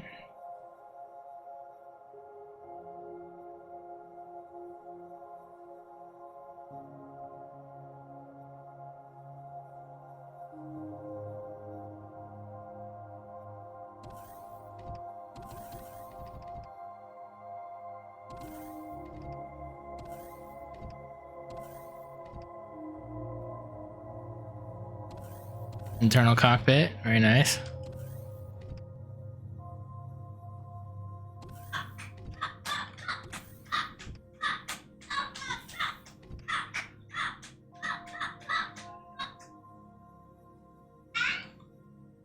That's cool. I like what you did there. That looks amazing. That's a cool use of that block.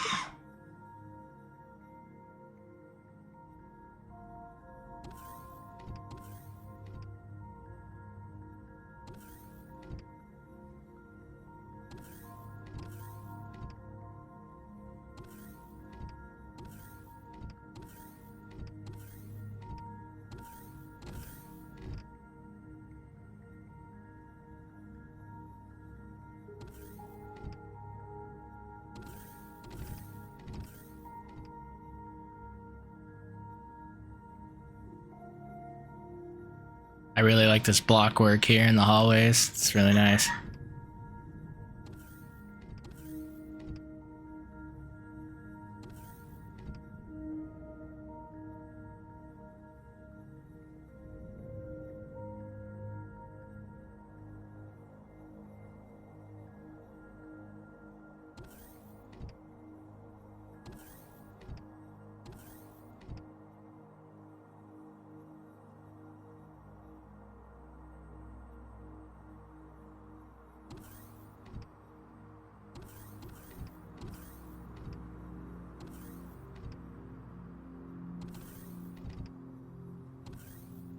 Wow. Wait, what? Oh man, this must be like a Air Force briefing room or something. What's going on here? It's a bunch of swivel chairs. This is cool, man. This is a nice theater. That's really cool, dude. Yeah, that's awesome. Look at that pool, man. With the lights on the bottom, like, that is slick. So this is just an LCD. Wow.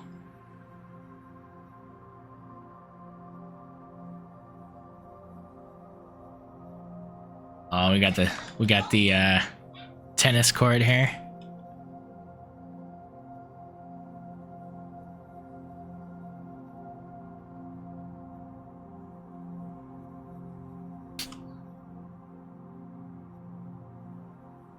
So cool.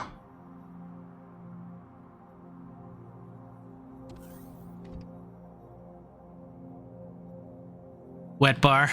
Look at that. Oh, that is cool. Look at that. That's nice. I like what you did with that. That shaping is really cool.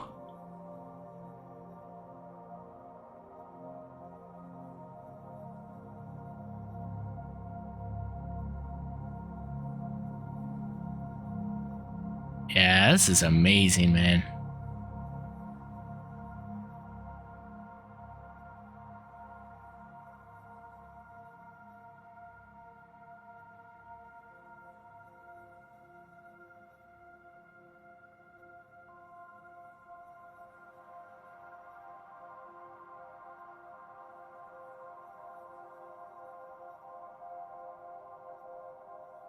Wow.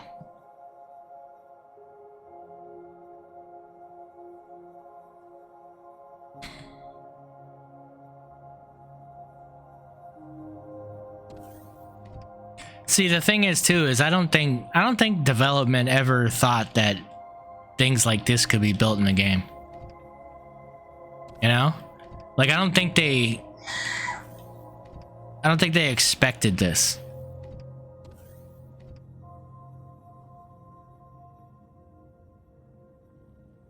Like we have a very finite amount of textures, guys.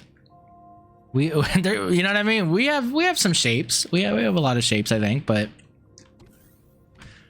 how different ships can look from one developer to another, from one builder to another. But yeah, like the quality of builds that are made in this game far exceed the function of them, sadly. Right? Like you build something like this and all I'm thinking of is I want to get 20 of my best friends and I want to go out into the universe and do things. But you can't walk around when the ship's moving. You can't, you know what I mean? There's just so many things that prevent you from really enjoying that experience, sadly. This is a work of art, dude. This is blown away by the shaping on this thing.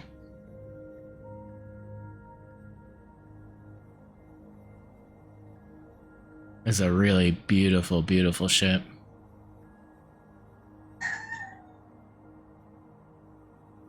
Now, I believe we are going to see this again on Saturday. I am looking to do a base tours on Saturday. I hope that works out. I think we'll visit Crazy and check out the rest of what he's doing here. But that is crazy, man. Go check it out on the workshop, guys. Give it a thumb up if you like it. Work of freaking art, man. That is the Emperor of the Stars by Crazy Z.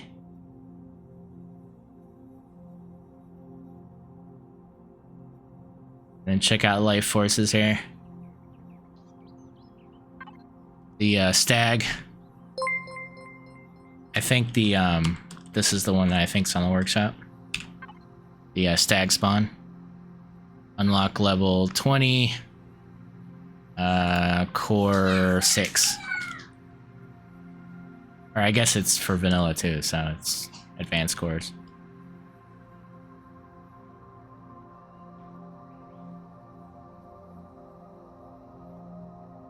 Oh, it's not out yet. Okay, it's not out yet. First look, guys. First look, exclusive.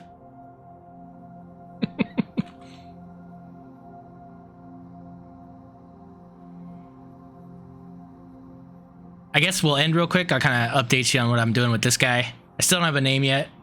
I did do some things yesterday to this guy. I realized that I forgot a bunch of stuff. So I got so into the shape of it and all that stuff, I forgot to put in a warp drive. I forgot to put in an oxygen station. I forgot to put in the medic stuff. I screwed up. So I had to like reconfigure some stuff and get it to yeah, I totally missed it. So I've got the Pentaxid tank down here. I've got all the medium thingies here. Some of this is unfinished though. I still got a texture and design here. I put the warp drive back here. I think it's fine there. I might change that up just a little bit, but I think it looks good. And I had to kind of adjust for that because that's down there. I had to like move this up a little bit, but I think it still looks fine. Still got a texture and design and stuff. Working on the garden. So the garden's kind of coming together a little bit here.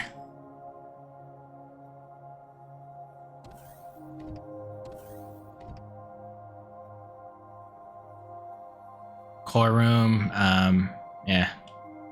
And this, so I do have a lockdown procedure too. So when you go into lockdown mode, all the doors throughout kind of lock down so that, you know, things are protected a little bit better. And then the medic stuff, I had some cooler immersive things in here, but I had to kind of take them out to add the the main things, these stupid medic station thingies that I hate these things. I really do. I really wish there was something better. I wish there was options. Like, you could still have these for people that want to make a big medic bay or whatever, but for those that don't, I wish we had like wall mounted variants of it or something.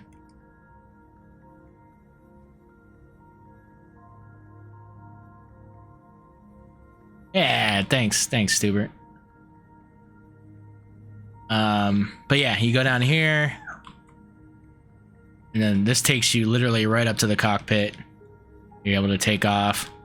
It's kind of a hidden kind of entryway there. Takes you to the main bridge, and then this also comes down as part of the lockdown procedure, so it locks the bridge down. So I kind of did this for a couple of different purposes. I've always been a person to like protect the core of the ship, but when I watched a lot of you guys build your ships, you're actually putting the core in the front because you want it to get taken out so that the ship is then ignored, which is smart. So I have this kind of exposed a little bit to where if I have that locked down and shots come in and it takes the core, I'm not losing any cargo because the cargo is behind this now. So I kind of designed that with that in mind.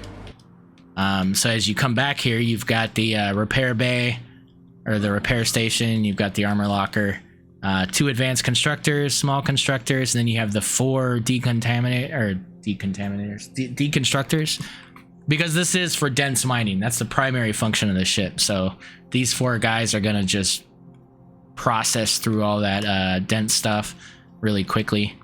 Of course, you got more doors here that come down.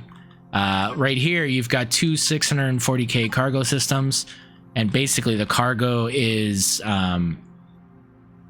it's above here, so it's not against the thruster. So if this thruster goes out, it shouldn't affect cargo.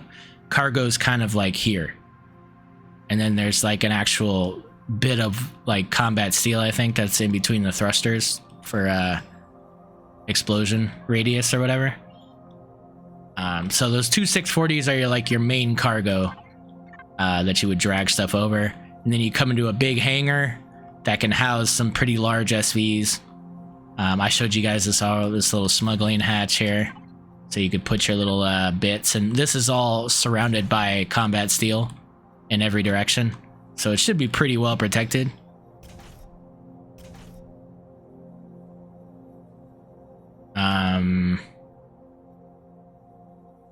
And yeah, and then that just goes back here, back to the engineering stuff. So really, you would never really visit this side of the ship too much. But yeah, I kind of wanted all the business to be down here, like so all your functional stuff is kind of set here. But it does have the HV bay there in the bottom, which you could bring in scarabs and stuff, and kind of like mid-level HVs. It does have fixed mining down here in the front, and it does work pretty well. So it's 7 fixed drills here, and then it's got these are plasma cannons. There's 4 up front, and then there's 8 altogether. You have the laser turrets on top. You have tier 2 rocket launchers, fixed artillery cannons, some sentinel flak, and then you've got, these are excavator turrets, 3 excavator turrets and 4 ice turrets. The shield things are exposed because I like the look of them. So that room isn't oxygenated, which is fine. I don't see a problem with that. But yeah, you could basically drag in, and I'll probably actually make this a landing gear thing instead of a button thing. Or I'll do both, I don't know. But still a lot of texturing to do. A lot of kind of little like design stuff. I got some time now, so I want to kind of take my time with this and make sure it's what I want.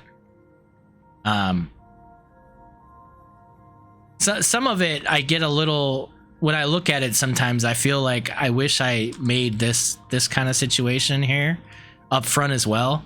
Like part of me wants to like bring some out here to kind of balance the shape a little bit, but then I'll lose the ability to have the artillery cannons in the back like that because they won't have line of sight anymore. So I don't know. I think at this point I'm pretty happy with it.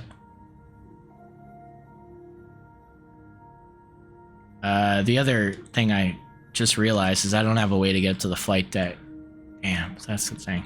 I think I had a way and I got rid of it. This goes in the garden. So yeah, I'll have to figure, oh, this might.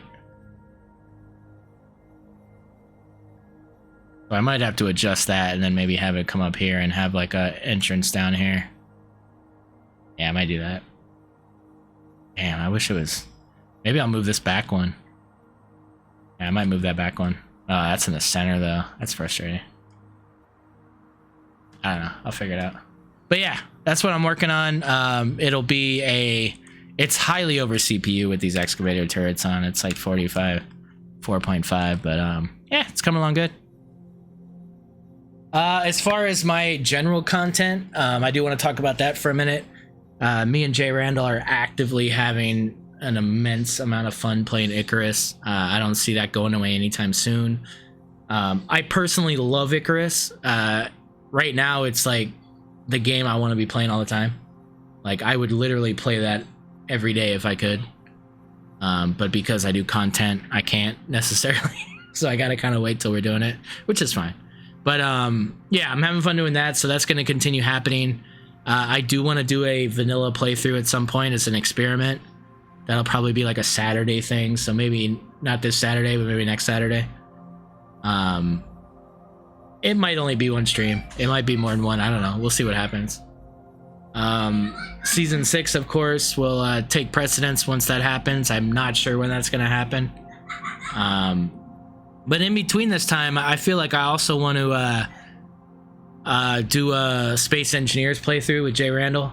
Kind of show him the game a little bit. It might not even be like a whole playthrough. It might just be kind of a look at this kind of thing for a stream or two.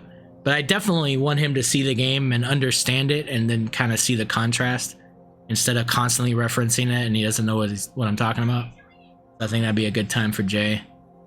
And the other thing is Star Citizen. I'm waiting to get that next patch that's hopefully going to stabilize the servers a lot more and make it playable. And then I want to do some Anvil co-op adventures in Star Citizen. I don't think I would ever stream it by myself. It would always be kind of a co-op thing. because I think it's kind of boring by yourself. But if I can get a 2 or 3 man crew and do some like group mining, do some cool stuff like that, I think it'd be a fun stream. So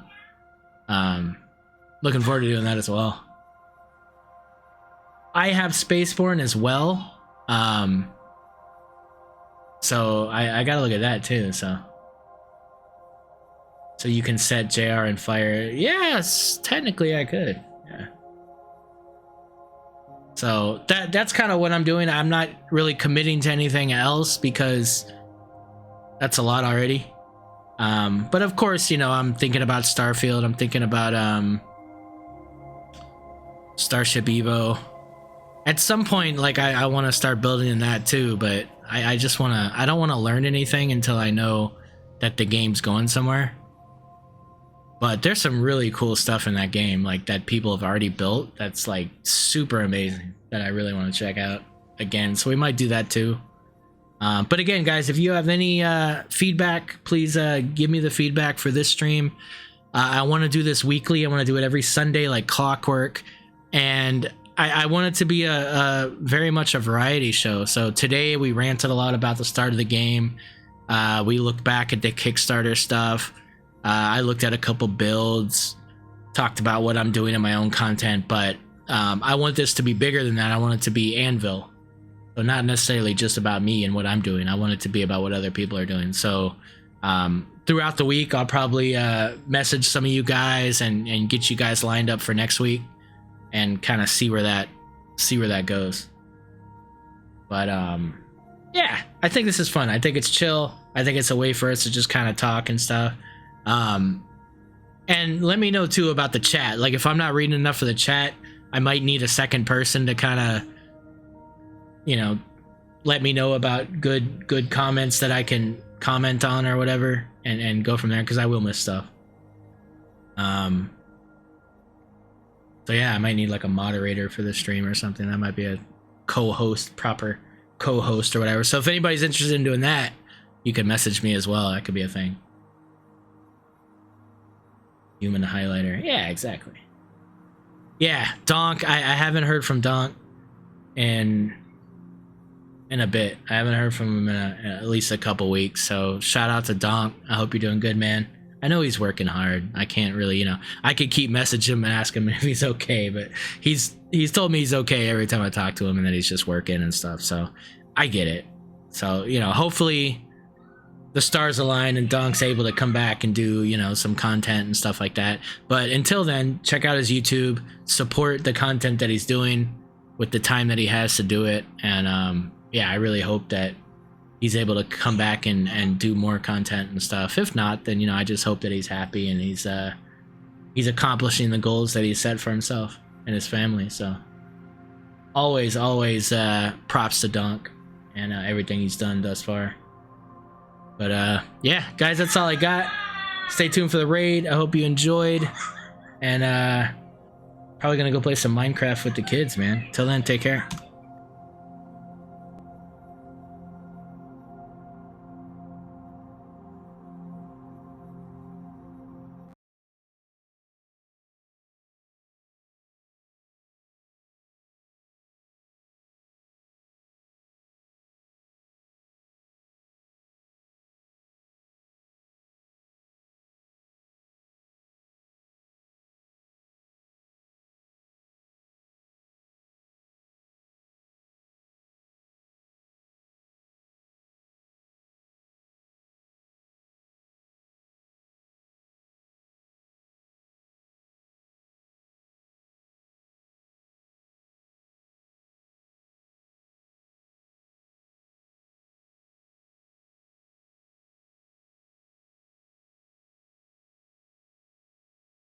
On actor BP main character.